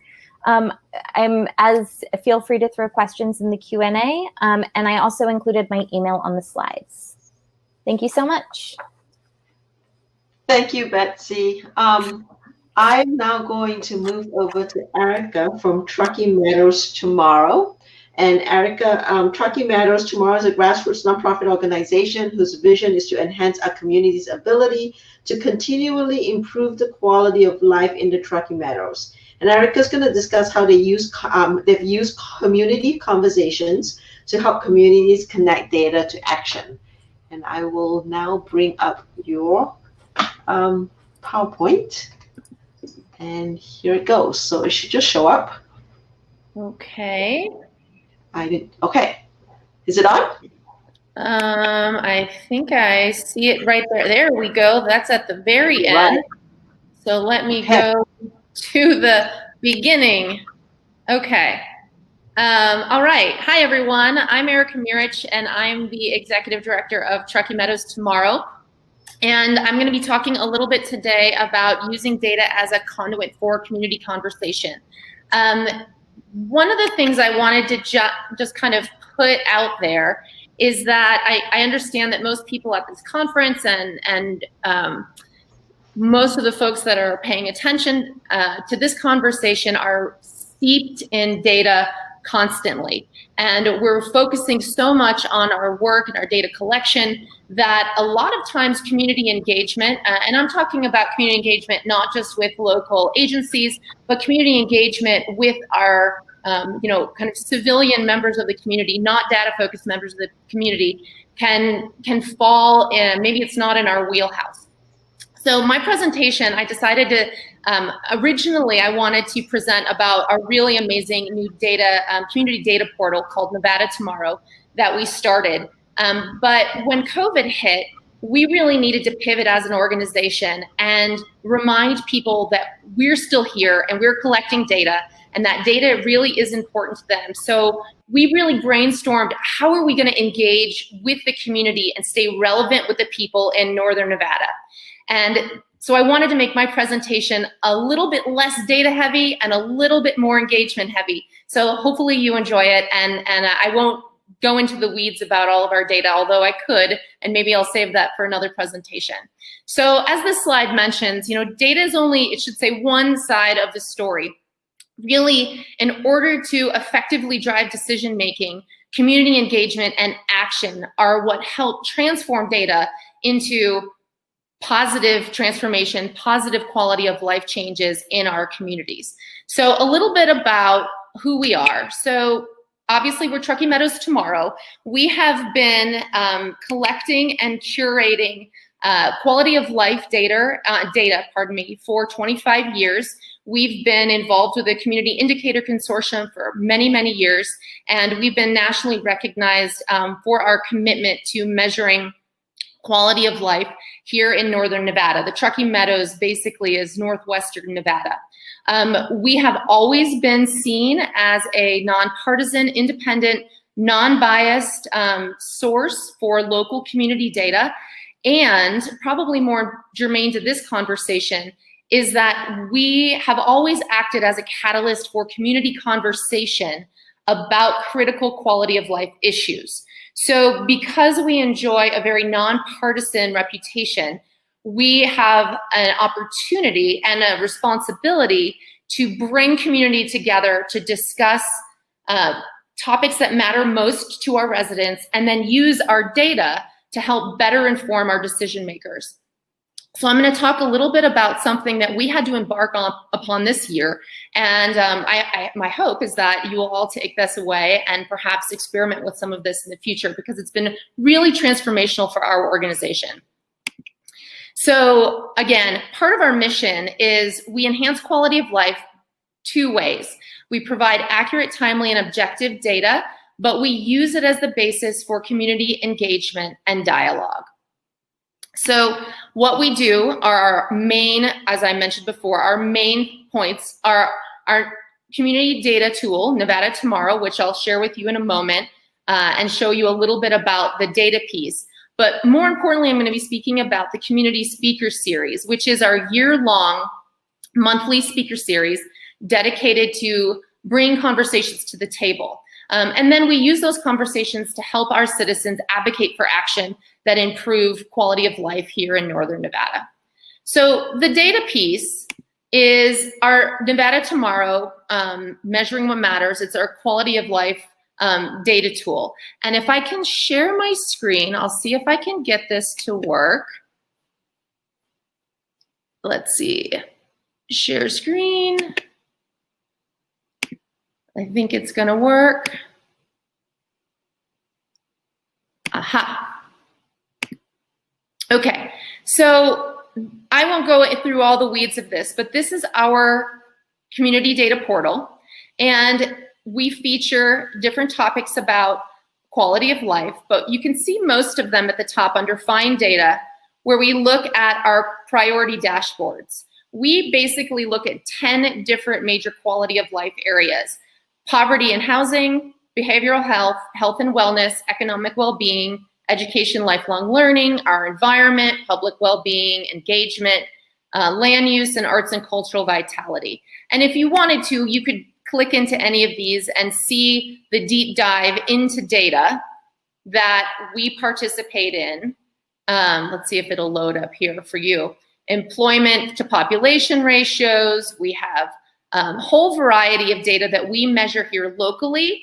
And then we also use a portal called Conduit, where we focus on looking at economic, this is just for economic information, but you can dive into any of these data pieces. And so we use this data from this data tool to help inform our community conversations. Let me stop sharing here and get back to where I am. There we go. I should go back to my slides, right? There we go. Perfect. See, it's working. I'll flip through a couple of these. So one of the important parts about our data is that it's free. It's accessible to everyone. It provides up-to-date demographic data, socio-economic, social determinant equity data, and we highlight trends and challenges. And so the real question that we're talking about today is the problem. And our problem that we face internally was the community doesn't always see data as being very sexy. We might as data specialists, but the general public has a bit of resistance to charts, maps, and graphs. We know that data drives progress, but people need to understand why data matters. Also, engaging our population during a pandemic in particular was super hard. And that raised the question of, well, who really cares? And the question was, the answer to that question is, well, everybody cares. Our population cares about quality of life. Everybody is invested in wanting to have a better quality of life. So how do we help give them voice and engage them in the conversation with something as unfamiliar to many people as data, also during a pandemic? So what we decided to do about it was create a focused outreach effort where we meet our community where they are with familiar faces and names that they trust from our community. We used community dialogue to connect with them and inspire action. And we created the year-long community conversation speaker series, which basically we had a month-long, every month we host a speaker series that was supposed to be originally in person, and I'll show that to you in a moment. But we had to pivot during the pandemic. So the point of the conversation series, we launched it in February, was to open dialogue about critical conversations. And each month we were going to focus on one of our specific quality of life areas, health and wellness or economic well-being. So we'd spend the entire month discussing that topic and any data points that the community might be interested in. We shared data on our social media feeds. We sent out press releases about that topic. We engaged community members, and every month that community engagement and outreach would culminate in a panel speaker series. And it's turned out to be quite incredible, not only for our organization, but also for our entire community. So this is an example of what our schedule looks like. As you can see, we started in February because in January we were planning the whole thing. We just came up with the idea in January. And then we laid out for every month a different topic based on community and our data that we have been collecting for 25 years, and then the focus. And then obviously we set the date and we spread this out into the community. And it's the reception from providing a year-long engagement opportunity has really been transformational. So originally we were supposed to host these in person. These are pictures from our February event. We had about 150 people come to the event. They're all supposed to be live in-person panels. And I recognize that believe me, we've improved the kind of voice and perspective from this particular panel and diversified our panel as we went along. This particular one was about increasing our access to healthcare. And they were supposed to be live and in person at a local community event. They're an hour-long panel. And then we actually provided a community education and training opportunity prior to the panel at every event. So if you wanted to learn more about community data, you wanted to understand how to use our community data portal, how to find any information you might be interested about that topic, you were invited to come from 4 to 5 p.m. and have a one-on-one conversation with a presentation where you could ask questions and learn about community data that mattered to you. And then we would follow that education and training with a speaker series panel and then Q&A. And it was really interesting to see we had very specific niche and agency-focused folks come to learn about the data, but we also had people from the general population who just wanted to learn more about their community and how to find data about what's happening in Northern Nevada and how are we moving the needle. So it brought in a broad scope of people that just wanted to engage in dialogue and conversation about how do we improve our quality of life. But then February hit and we had to pivot. So our pandemic pivot on whether or not we continue these conversations was we needed a platform that was free. We needed it to be accessible. We needed it to be easy. And we needed it available for as many people as possible in an online format. So what we decided to do was I used a very free, basically free software. We created Zoom meetings where I recorded the Zoom meetings and then we pre-recorded them so people didn't have to worry about technology issues. I could post-production edit it, and believe me, I didn't know how to do any of this before I started. I learned how to use iMovie and do some post-production. But what that allowed us to do was add in some slides or art or data pieces that we wanted to interject into the conversation while some of our speakers were having the conversation. And then the key was that I uploaded those conversations that were recorded to YouTube. So pretty much anyone that has a cell phone could either tune in live, or I should say live, they're premiered at a specific date and time, or they could watch them at any point thereafter. And the engagement with these has been really quite remarkable. People can watch them on their own time. They get involved in the conversation.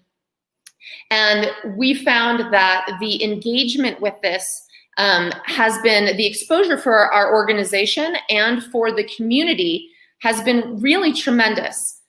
Let's see what we've got going on. So I wanted to show you from our, I'm gonna screen share. I want to show you our YouTube channel. So let's see if I can get this to come up here. There it is. So here is our Truckee Meadows Tomorrow and Nevada Tomorrow Community Data Portal YouTube page. And as you can see, we have different videos. This one was Why the Arts Matter to Nevadans. This one was Are We Loving Our Nevada to Death? It's about our natural resources. Our speaker series about kids in crisis, ensuring quality of care and education during a pandemic. Our economic recovery, in a post-pandemic world. And what's been really interesting is some really big and prominent, trusted members of our community started seeking Truckee Meadows Tomorrow out and asking if they could be a panelist in these conversations. So I'll stop sharing now. I just wanted to show you this site, and I'll share these links with everyone as well. Obviously, we have a couple of other short videos and tutorials on how to use our data portal as well. Get back here. Okay, I'm back. Slides. There we go. Now, in order to get the word out, because people in general just don't know that you're putting a presentation on YouTube or that you're recording it, is we relied heavily on social media. Instagram, mostly, Facebook, and obviously our YouTube page. And I wanted to just briefly show some of you kind of what our Instagram feed looks like. The amount of traction and visibility that we received from promoting some of these community conversations has transformed our social media feeds in terms of the number of people that follow us.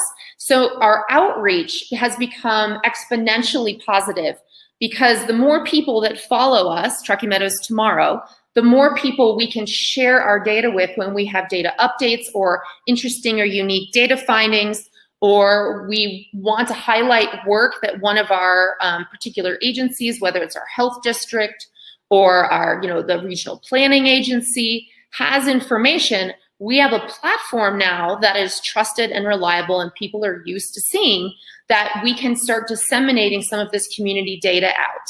So I'm going to just give you a quick I'm going to show you real quick. And feel free if this is something that you and your organization might be interested in. I am happy to share with people how I did this, kind of the template for it. But as you can see, we talk a lot about our panel, different panels, and then also we spotlight all of our speakers. So meet the local expert. It allows us to give bios about a variety of different people in our community and different organizations. This one was about our natural environment. So we can take a look at, and I used a lot of Instagram stories to get a lot of feedback and a lot of traction. This one was about education. And so as you can see, there's a lot of very visual and graphic information that we're sharing on our social media page, and it increased our traffic tremendously. Okay, get back to my slide here. I just showed you all those. We don't need to go there. One of the other great pieces about embarking upon this is that it really transformed our relationship with our sponsors. So this is, for example, a slide that I was able to put in at the end of all of our community conversations. And I tag all of our sponsors in all of our social media. And their commitment and their commitment financially to us has been transformed by being able to provide more visibility for their generosity. So they're incredibly grateful to us for sharing the impact of their generosity. So just a few items just to kind of wrap this up is that what this community conversation speaker series has done for us is it's gotten people talking. We struggled for years with recognition and visibility in the public sector because people just didn't understand what it was that we did. Agencies knew us, people and civilians did not. So the speaker series changed that, and our community engagement increased 630% since February. Also, as I mentioned, our sponsors are paying attention, and our sponsorship support has gone up 400% since February. Again, this is transformational stuff for a teeny small nonprofit that does data work. And then finally, our community is really caring and engaged. They're interested in data. They want to know more. And so our data site visits to our community data portal are up 350%.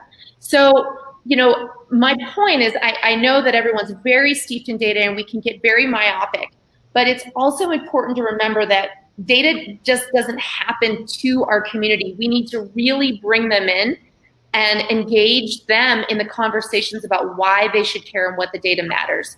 So I just really, instead of focusing on the data, I wanted to share this kind of initiative with you because it forced us to think outside the box and meet our community where they were in a way that was familiar and easy to them. And that made us shift and change outside of our world, but it's been really transformational.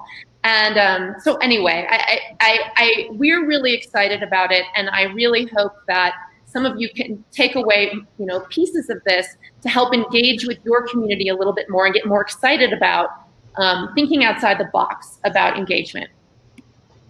Again, connect with your community for a better tomorrow. And with that, again, here's my final slide. You have my mobile address, my mobile number for Truckee Meadows Tomorrow. Also my personal email address for Truckee Meadows Tomorrow. And I would encourage you to reach out. I'm happy to answer any questions about how we did it or what we did, and share any of my information with any of you. So hopefully you all enjoyed that conversation, and maybe in the next Impact Symposium next year, I'll share a little bit more about our community data portal, which is really pretty cool too. Thank you, Erica. That was pretty amazing. And we've been having such a variety of presentations today. It's really great. Keep thinking about each one and how they connect back to the framework that Rosa presented to us about how you engage community and the whole continuum of engaging community. So with this, I'm actually going to move on to Jay Dev next. He is a product engineer focusing on civic tech on Esri's ArcGIS Hub team. And he works to better integrate digital engagement and analytical insights into the platform.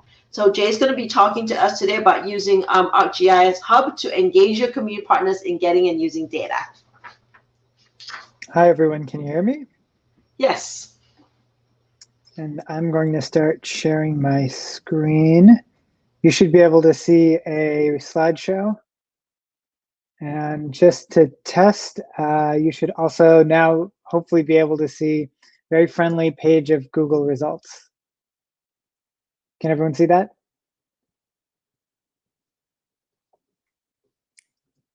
Yes, we can. Okay, great. Thank you. Just a quick test to make sure everything is ready to go. So I'm really happy to be presenting to you today. I wanted to share a pathway to collecting timely data in collaboration with partners and community members. Over the past few months at Esri, we've seen and supported a range of responses to COVID-19 from across the world at all levels of government, as well as from the nonprofit, academic, and private sectors. And with this has come some real creativity and clever ways to fill data gaps. As part of my role at Esri, I want to find ways to amplify positive practices and make them easier to adopt and adapt. So I'm excited to share a step-by-step process with you, along with inspiring resources and examples. But first, let me start with some background, along with some of the really wonderful background that's been shared in some of the previous presentations. This comes as one of the many reflections on the data response to Hurricane Katrina by the data center in New Orleans, specifically on building data capacity to foster resilient communities. Plyer and Ortiz identified four criteria that come into play for community indicator projects to prepare for resiliency. One is having sufficient staff with technical capacity. And that technical capacity can refer to skills, but I think it can also refer to the technical capacity of tools that are being used. They talk about the ability and flexibility of organizations to create data. I think flexibility can come from organizations' mission and funding, which often can be quite limiting. And in preparation to address these types of events, having some level of flexibility is really critical. The ability to create data is especially key in the absence of large government data sets, because as we often really are able to rely on and do some really great work using public data, government published data sources like the ACS, the census, the decennial survey, and data from the Bureau of Labor Statistics and the Department of Education. I think these are really wonderful data sources, but are not necessarily quite so dynamic in times of pressing need and of evolving environments. I'm sure we all have stories about waiting for a data set to be published. They also, number three, they identify that data providers must have existing partnerships with multiple organizations. And I think this really refers to both traditional partners like other data providers and subject matter experts who we may tap on a regular basis, but as presented in some of the previous presentations, this also includes community organizations who can help ground and inform data, who take action based on findings, and who are well connected in bringing in members of their communities to contribute to the effort. And then finally, Plyer and Ortiz talk about how timely information needs a platform. So they mention the need to be connected to mainstream media, and that's journalists and news outlets, spanning print, radio, TV, etc., new forms of media as well, like we saw in the last presentation, in order to reach a really broad audience. But I think the other piece of it is having an easy to find and accessible web presence. So I'd like to take a moment and ask you all where your organization stands. I'll be putting a link in the chat, and if folks wouldn't mind answering these two questions, that would be really helpful. And we'll be able to see your results in real time right here.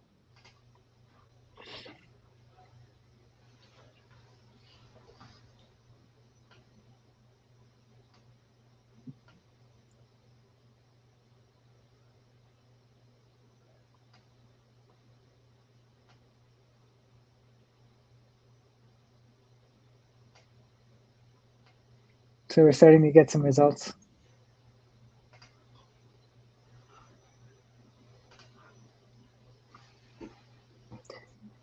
One of my favorite things about this tool is that you can start to see not only means, but you can see distributions, which can be really helpful.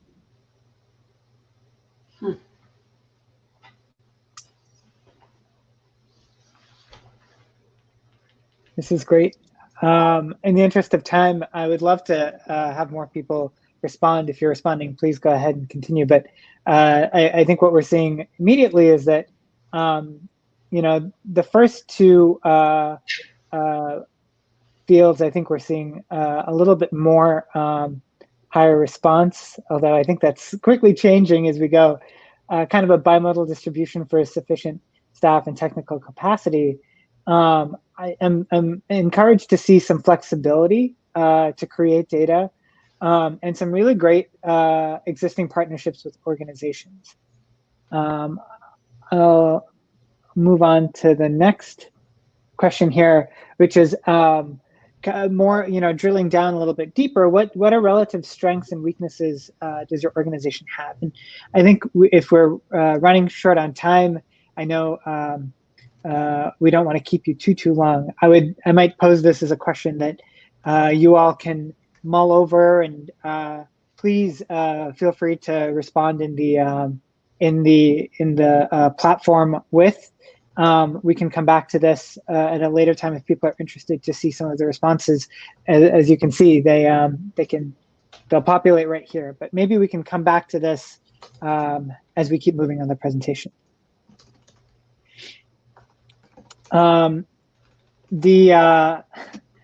The field of disaster response and preparedness is vast, and I have a number of colleagues who are better suited to speak to it than I, and that's likely true of some of you too. But instead today, I want to focus on something I'm personally more familiar with, which is partnership and community engagement through data.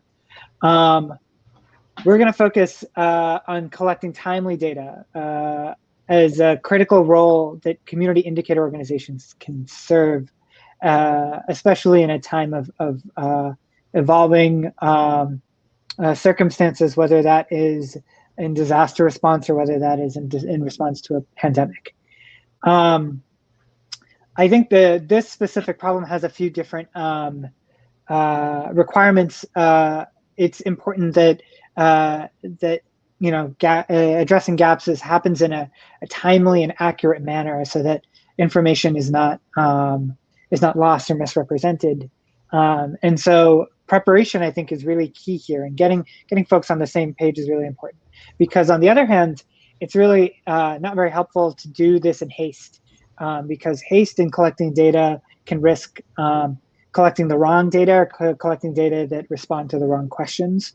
Collecting incomplete data, I've heard this referred to as data shadows.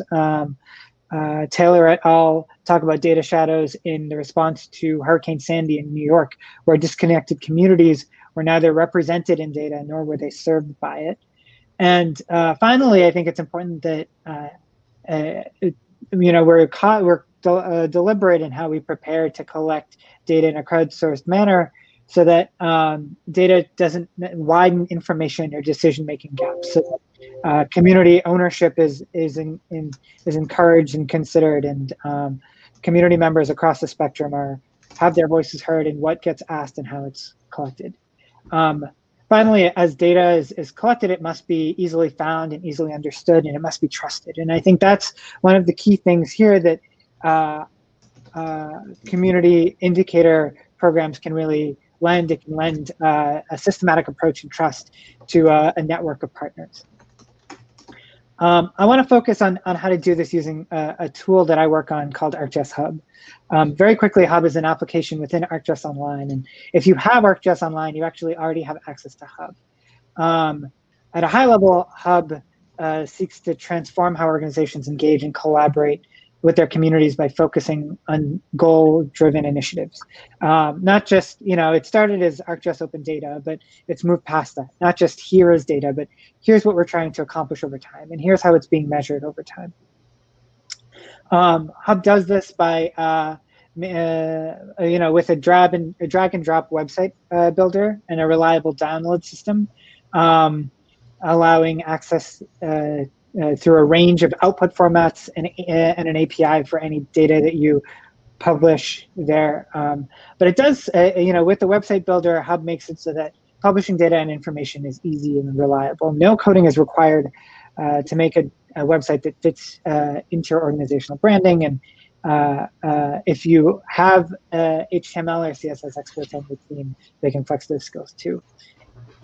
As a two-way platform, Hub includes a suite of data collection and management tools, including Survey123 integration. With that integration, creating and sharing forms is easy, and responses are already part of the system built to analyze and visualize them. That makes dynamic maps and dashboards a breeze, where you can put the survey and the map visualizing results side by side. Hub also includes a library of spatial and demographic data that's been pre-processed and geolocated from Esri's Living Atlas of the World. If you haven't taken a look at it, I'd recommend it. There's quite a bit of authoritative data that already exists there, and is a really wonderful resource to data programs and community members who are just interested in finding data that they can quickly and easily use. And finally, Hub connects easily to Esri's range of mapping and visualization tools. This is especially critical with Hub Premium, which comes with community accounts to ArcGIS Online. Community members can use these accounts, and it basically unlocks all of ArcGIS Online, including its analysis and visualization tools, to folks outside of your organization at no cost to them, and is the doorway in for them to engage more deeply and collaborate on your work. So I think what that really provides is an opportunity for you to serve as the engagement, you and Hub to serve as the engagement platform to bring people in. It's exciting to work on a tool like this because it helps make it so that organizational staff can focus on critical tasks, like things we've been talking about today already: building and maintaining community partnerships, building data and technical skills of volunteers, which is something that was really highlighted in the last session on place-based funders, and contributing. Staff can contribute their own data skills in management and visualization. So here, I'd like to kind of zoom in and present a singular path based on experiences that we've seen from a number of our users in the past few months to collect timely and accurate data, and it comes in 4 steps. First one is bringing in community partners, and as has already been talked about in some of the presentations today, it starts with identifying the right stakeholders. Like I said, this can look like, community, common data partners, civic technology groups, who, those may be groups that you're familiar with working with, and who intersect well with your existing work. Key organizations may overlap with your data partners. So that could be, in the case of COVID, a Department of Public Health. But I think what's critical here is that, you should be sure to bring in those working outside of data. So maybe not just the data manager who you're very familiar with at the public health department, but also some of their colleagues who are program managers. And finally, incredibly critically here, is community-based organizations. They're often farther away from our existing networks, but in previous research that I've done, it's incredibly helpful to ask those who they know, who you're already working with, who they know, who are working in the field that you're focusing on trying to address with your collective real-time data collection process, as your partners may have partners themselves, either professionally or personally, who may really be able to help and are closer to the ground. Not only are they closer to the ground, but community-based organizations are more closely tied with newer groups that develop in direct response to an emerging issue. So for instance, 5 months ago, we may not have known that mutual aid organizations would be incredibly critical to local response. But as they were formed, I think those community organizations who we are already maybe familiar with had close connections to mutual aid organizations as they mounted local responses. Once you're able to bring these groups to the table, or virtual table, if you will, right now, the next step is to have a collective brainstorming session. In your first session, I think the really critical things to talk through are to identify key problems, share strategies that different groups are seeking to address those problems, whether that's strategies that different partners are doing independently, or whether that is something they plan on doing in partnership. And then from there, once we define the work, then identify the type of tactical data necessary. You may not get to, I think, our favorite thing to do as data professionals, which is defining specific data attributes. What is this? How do we collect it? What does it mean? But that, I think, will flow naturally from that first conversation. And that's something that partners should definitely provide feedback on how fields are defined and how questions are asked. And that could be done, I think, after an initial meeting. It's also important to highlight roles that different partners may play, whether that's reaching out to volunteers, connecting with community members who can benefit from knowing about the data, advocating to decision makers about the availability of this data and how it might be used to not harm the communities and constituencies that those community organizations or those data partners may represent, but empower them. And I've listed a few tools here that we may already be familiar with about how to facilitate those kinds of conversations. We found that just publishing a website can be a big hurdle to many organizations, but that, I think, is the first way to engage denizens. Instead of looking to make something perfect right away, publishing basic information can lend credibility to the work that you're just starting and gives your project a home base. And ArcGIS Hub has templates that can be used to introduce the issue and partners to the broader community. Community partners can be included as editors and reviewers. So developing content for the site can be a collective effort. Either they can, like I said, community partners can be editors, or you can share content privately for their review before it gets published. And finally, community members can sign up for community accounts, as I mentioned before, to follow the project. You can message your followers as you expand your site, publish new data and maps, and look for volunteers. And I think this helps allay a concern of one-time visits, that community members won't just visit a site in progress and say, oh, it's not ready yet, and then leave and never come back. Allowing people to follow means that there is an immediate call to action that keeps them engaged. We saw a lot of really wonderful examples from states, from counties, from tribal nations, and a lot of different groups in COVID-19 sites, especially after we published a template. And so I would encourage folks, if they're interested to see how others have responded, to go to our website, hub.arcgis.com, and up here in the navigation, you'll see COVID-19 featured sites to look at more. Next, it's important to invite folks to become collectors. The first step here is to bring in volunteers, and this is where community partners can be especially effective. They may have a better sense of who is most able to join the effort as data collection volunteers, and what communities might need the greatest help and might not be able to contribute themselves. You can advertise a virtual training session and create it using an event in ArcGIS Hub itself that volunteers can RSVP for. From there, you can share orientation resources specifically with those attendees. And I think the real power comes from being able to share tools selectively with the volunteers.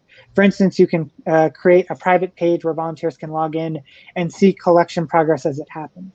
You can make it so that only volunteers who've gone through training can see and submit to surveys.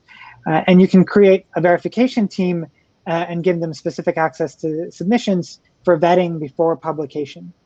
Since the pandemic began, we've seen similar workflows used in Madrid to collect volunteers to participate with, to volunteer with local organizations based on their interest and skills, and in Canada to build a network of journalists reporting to COVID-19 outbreaks. I'd like to share personally, at the end of February, I joined a group of researchers from Albany State University and Georgia Tech in Albany, Georgia, to do a community mapping project of food availability in the city. Albany State and HBCU and Georgia Tech collaborated with the city of Albany to use Hub to bring in, train, and coordinate student and resident volunteers to do data collection. And you can see a bit of their training materials right here. One Saturday afternoon, we visited half of the over 300 stores throughout the city to document what healthy food was available and how much that food costs, which is more timely and more fine-grained than public data sets have available. Much of that collection had to be done offline, and our tools were able to do offline collection. But then Albany became one of the hardest hit communities in the country by the pandemic. Information on food availability became incredibly important. So as it became more feasible as the pandemic waned a bit, Albany State used Hub to train, coordinate, and send out more volunteers to complete data collection, which I think was really exciting and really incredible to see. So, Jay, I'm sorry, I just want to interrupt with a slight public announcement. You have about a minute and a half left. Sure. And it seems like we're going to go a little bit beyond 6:30 for everyone on the Eastern Standard Time, 3:30 Pacific Time. We still have our team from Japan who has to go, so I hope that people can stay a little later. Thank you. Sure. I just have one more slide. Finally, I think it's really important that this information is available to all community members to find and make decisions on, no matter their data literacy.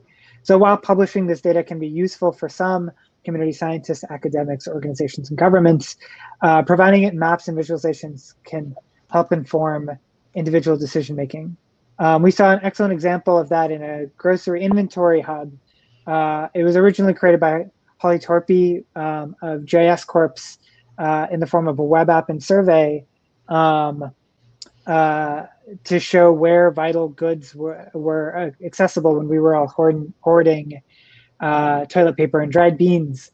This was adapted by Cobb County as a hub, and we turned that into a fully integrated template for others to use that has a site, an example survey, and specific maps that can be strategically featured to only show data that was reported very recently.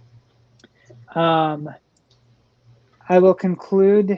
We have some more next steps that we're working on as a product, and I'd love your feedback on. I'll put another link in the chat, but I'd like to end by saying that we'd love you to get in touch with us. This is both our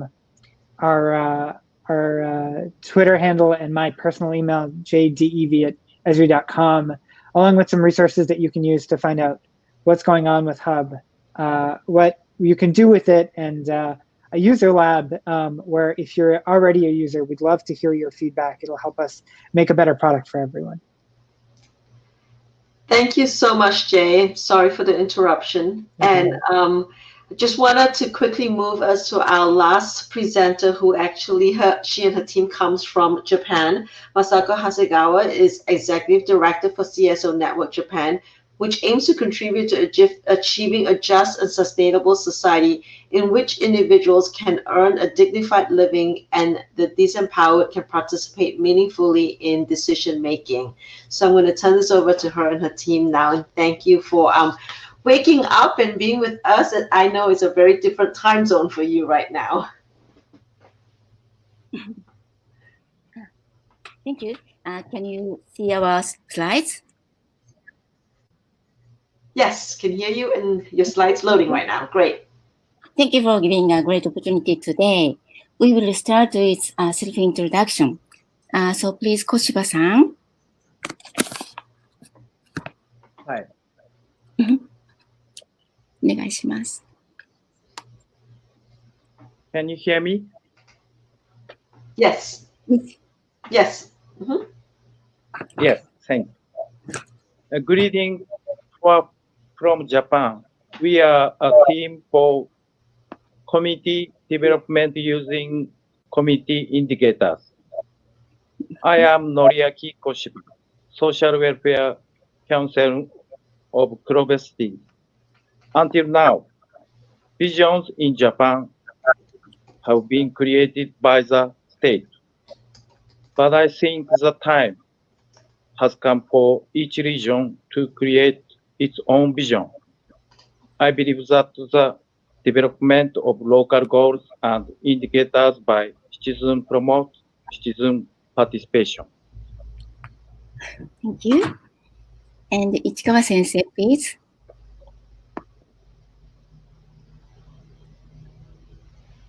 Ichikawa-sensei.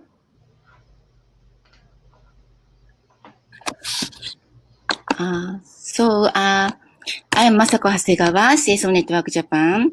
Today we are honored to make a presentation on our project, Development of Participatory Community Building Model in Japan, featuring a case of local goals in Kurobe City. Other people in our team is Ms. Sachiko Kamakura from Impact Management Lab and Dr. Kyoko Ichikawa in the Tokai University. In Japan, decline and aging in the population have resulted in critical shortage of active community leaders across Japan. So various stakeholders are now expected to engage collaboratively in solving problems in the community. As such, there is a need for participatory community building programs that can create and nurture proactive and engaged community leaders and players. Within this context, we have established and tried to spread a participatory community building model utilizing community goals and indicators from Kurobe City, where local goals have been developed with participation among various stakeholders and delivered more visibly on the website to promote their participation.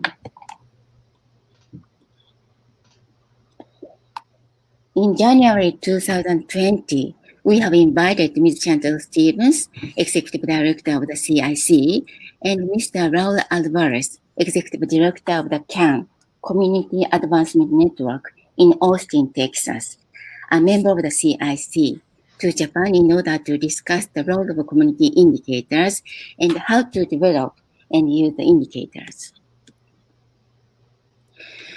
Chantal and Raul spoke at an information exchange meeting in Tokyo and a symposium held in a university in the surrounding city of Tokyo, named Yokohama. They also came to Kurobe, a regional city, to speak at the forum, which was attended by more than 100 people. The forum and their speech helped to build momentum for the creation of a community index and our regional goals that have already been established in Kurobe. That event was covered in the local newspaper with a photo.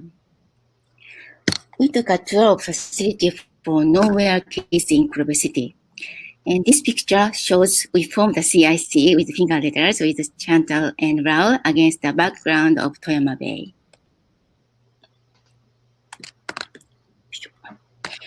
This is the community indicators development process taken from Chantal's presentation. This diagram is also shown in the Community Indicators Project Development Guide published by CIC. This one. As you know the diagram well, probably. The bigger the shape of the block, the more resources are needed.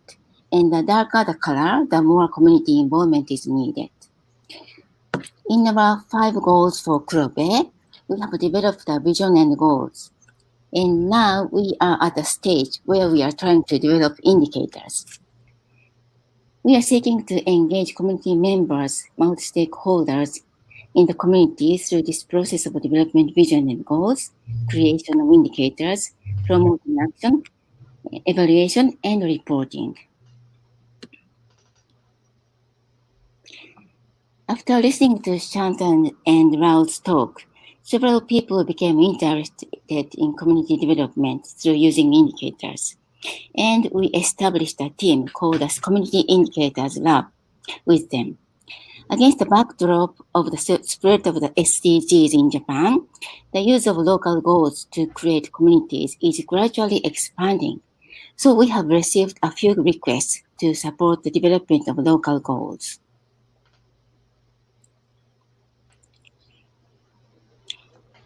In Japan, local goals are often formulated by the local government and promoted with little public awareness.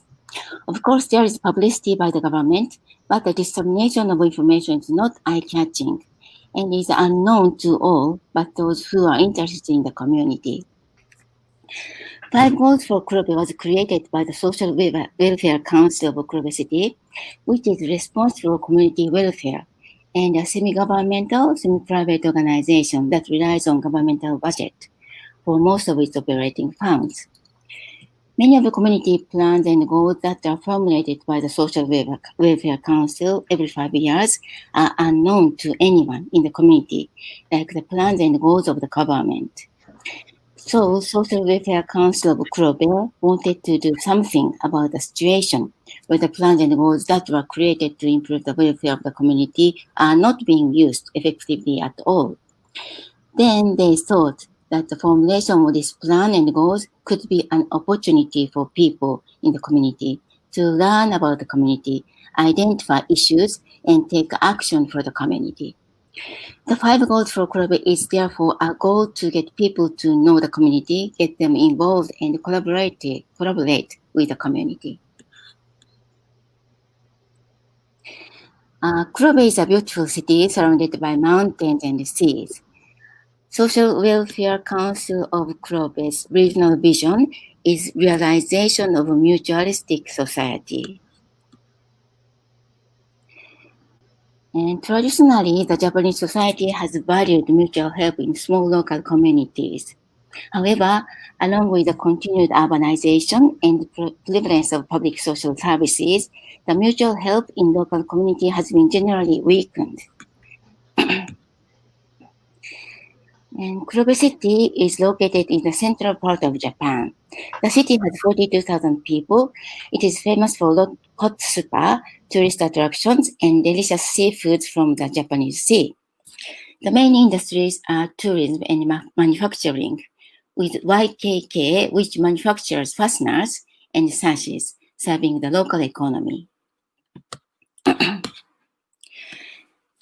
Before discussing about community goals, we clarified local issues based on the basic data at first.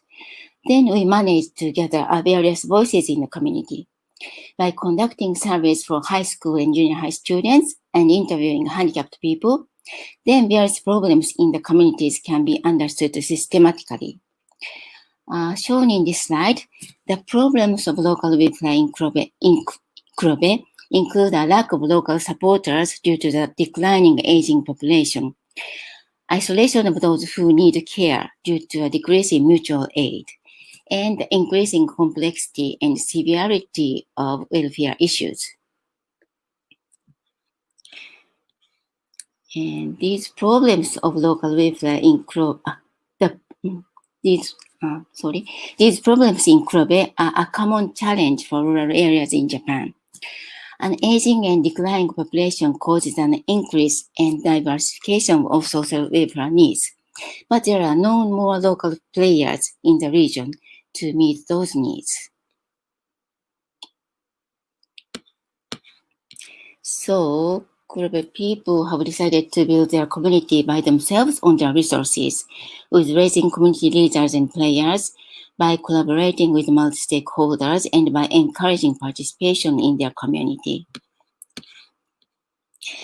In response to the problems of an aging and declining population, they tried to change the way of thinking from supporting the elderly people by workers to supporting kids and the youth by the adults, including elderly who can participate.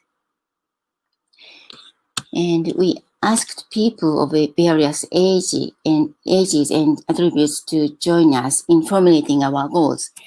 And we repeated the discussion. At first, it was difficult to open up at the meeting, but after repeating the meetings, we were able to discuss the issues in more relaxed manner. In the past, goal-making meetings were meant to gain approval, and most participants were older men. But in these 5 goals for Kurobe, we aim to bring together people of different ages and attributes to learn together, communicate with each other, and build community ties. Originally, Kurobe has been an active community, and there was a society of mutual support. However, with the spread of urban life and the culture of mutual aid has faded. With the diversification of welfare needs and the need for mutual aid, it is necessary to seek a new form of mutual aid. We need to visualize the direction of the community, which were previously shared naturally. And we need to deliver our efforts to address them in a way that reaches the people of the community. And after a year of discussion, we have compiled the 5 simple, straightforward goals into a colorful, eye-catching design called 5 Goals for Kurobe. The traditional administrative plan is very voluminous, and no one looks through it except the people involved. 5 Goals for Kurobe is only 4-page A4 book, and we aim to make it accessible to a wider population in the community. And here is the top page of the website. In the message, Changing the World from Kurobe, we are aware that local goals are linked to international goals like the SDGs. We aim to create a website that is easy to understand and inspire, and where knowledge leads to action. And an infographic was used to communicate the current state of the community in an easy-to-understand manner to create awareness. It communicates that Goal 1, increase the number of active people, has been created in light of the decline in population and volunteers. At the same time, we try to encourage those who are currently working hard by conveying that there are no small number of people engaged in community activities and that children are grateful for those community activities. Then we present local activities in which they can participate and aim to guide them to specific actions. The website page for Goal 4, Increase Participation of Younger Generations, has the same structure. The rate of participation in disaster drills and awareness of disaster evacuation sites among the 20s is lower than that of other generations. The goal should be to get the younger generation more interested in the community and welfare.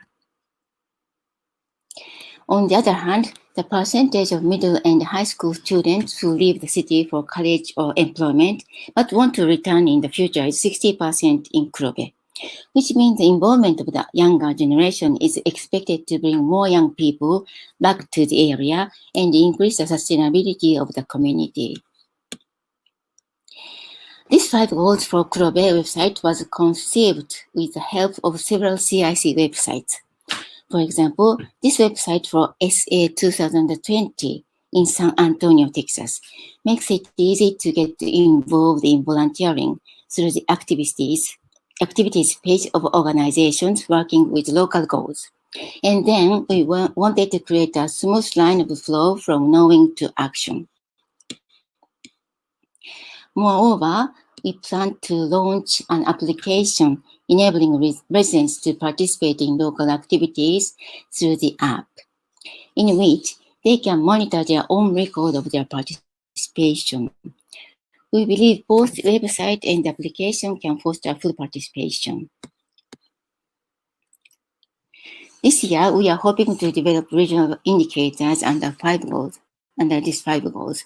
But due to the spread of the coronavirus, the workshop for developing indicators could not be held so far. So we conducted an experimental online workshop in June using the online workshop program. Under the corona disaster, we have not been able to proceed with the project as we would like, but we hope to formulate indicators and create a dashboard by the end of this year, by the end of this fiscal year through various efforts. Various wonderful efforts are being made throughout Japan to address the regional decline caused by an aging and shrinking population. These efforts include reviving primary industries through value-added and specialty products, or passing on traditional skills, increasing the number of non-resident population, and encouraging citizens to support each other, all of which make use of the region's resources and are full of love for the region. And workshops and community treasure hunts by walk have become a staple of community building, but there has not been a widespread attitude or method of getting more people in the community to know about these efforts. So we believe that goals and indicators should encourage local participation in the process of formulating them, and by disseminating them in a broad and easy to understand manner, many people will become aware of community problems and participate in local activities. We learned from the CIC efforts that it is important to clearly state the common goals of the community, as well as the methods of dissemination that make local information visible and aware. In Japanese society's awareness of local communities has changed dramatically over the past decade. My first encounter with a local community was with an organic farmer in Fukushima who suffered from radiation damage in the Great East Japan earthquake. The Great East Japan earthquake caused people to rethink the importance of peaceful and ordinary life and the importance of helping each other. Community goals and indicators are a new mechanism for passing on community well-being and mutualistic society to the next generation. And now, with the corona disaster and the spread of telecommuting in Japan, there is a renewed interest in rural areas. I believe that goals and indicators, their visualization and dissemination will be an important mechanism for creating a society in which people from various regions, including migrants, can help each other in a loose manner. That is all of our presentation. Thank you for listening. Thank you so much. We really appreciate it. That was really great to learn about what's going on in another country. So it is about 6:40, and I know that we're 10 minutes over time. Nevertheless, I want to make sure that we have time just to have a little bit of conversation, questions, etc. And, I don't know if, Rosa, you're still on? Because if you are, perhaps you can also give us some quick afterthoughts in terms of the connection between what you presented in the framework for community engagement. And no, Rosa might have had to jump off because we're past the time.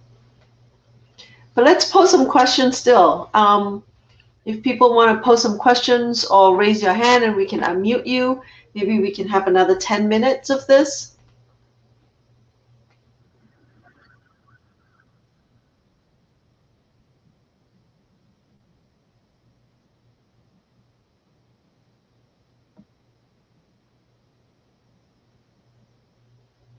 Sound like somebody wanted to unmute? I see people are still on. I don't see Rosa on, so she probably had to leave. Any questions for our presenters so far? I know people have been posting questions on the side. But if you have any questions for Masako and her team, for Jane.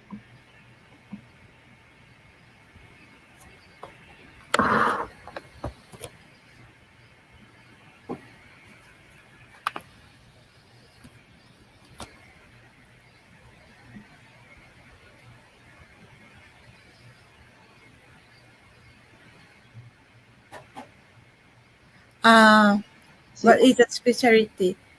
Sorry, go ahead.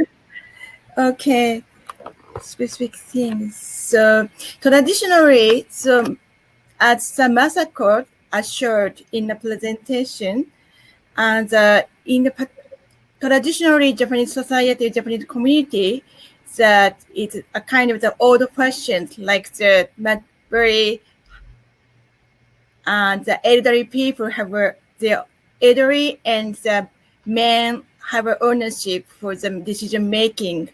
And before discussion, the conclusion have decided so far. But we want to create from the bottom or from the grassroots, and from the collecting data, or we focus on the process of the dialogue and collective data. That is a very new thing for the community building and the collecting data.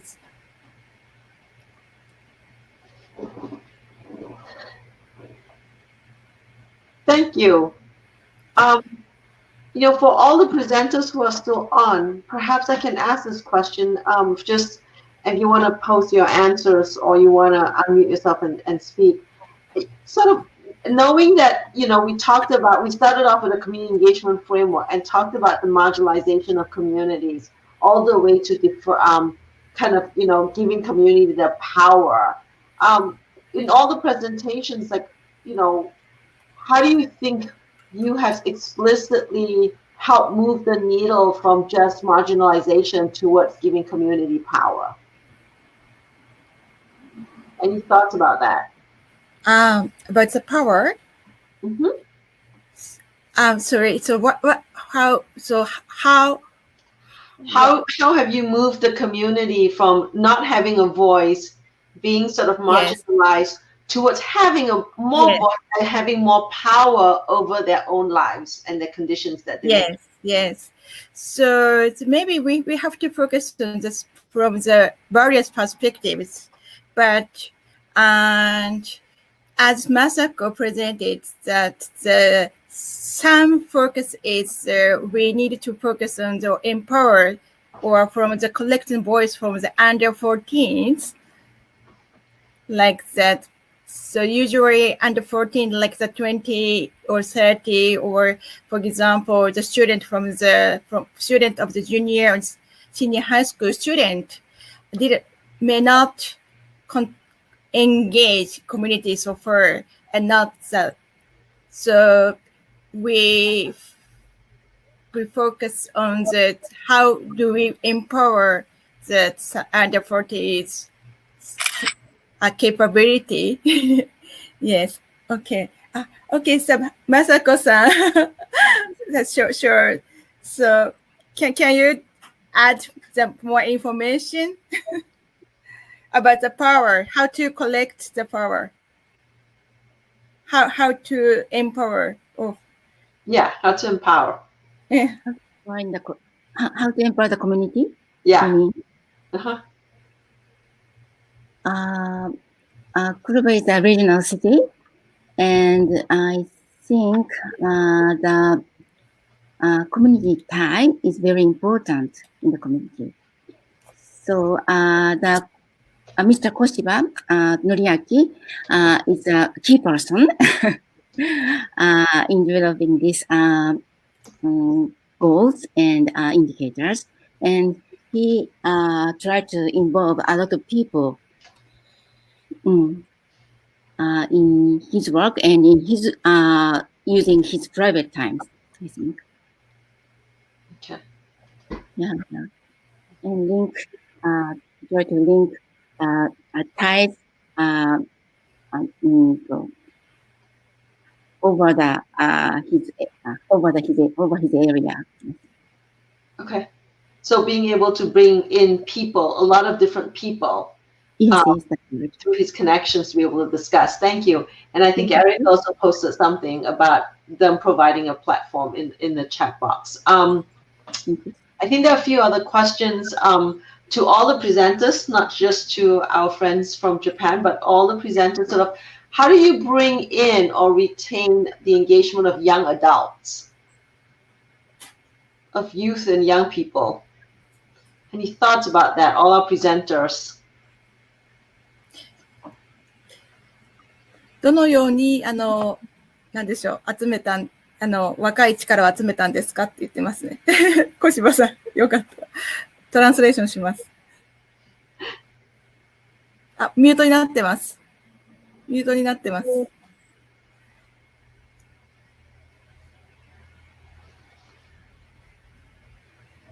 若い力を生かすっていうところに関しては、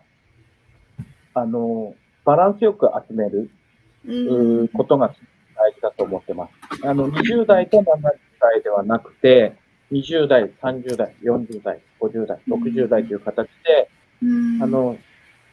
バランスよくつなぐことで、大きく20代、70代で話し合うとずれますけど、バランス良いメンバーで組むと話し合いもスムーズになるし、バランスも良くなると思ってます。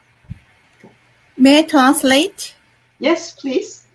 So he really care about the balance of the how to collecting the voice and the power, and he really care about the not only under focus on, for example, the only 20s or and 70s, but he really care about the balance, like the 20s, 30s, 40s, every age. So that is a kind of his intention to care the balance.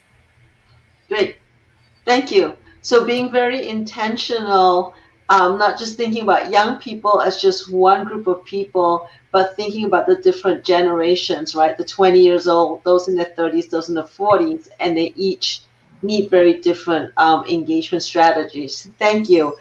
Also posted in the chat, there's the using social media, working through the schools, definitely is really helpful in engaging youth. I think we can take, if there's any more questions, I'm trying to, catch up with the chat. And it sounds like some people may have to leave soon. We're about 20 minutes over, so I think we can wrap up now. And I just want to say thank you, everybody. Apologies for some of the technology issues early on that really delayed us. But I want to say thank you for all your patience. Thank you for hanging in there with us. And to our presenters, thank you so much for taking the time and sharing all your amazing work and resources with us. And specifically to Masako, your team, for hanging in there with us because you were going last. So everybody have a wonderful evening, wonderful day for those of you that are not in the East Coast. And again, thank you very much.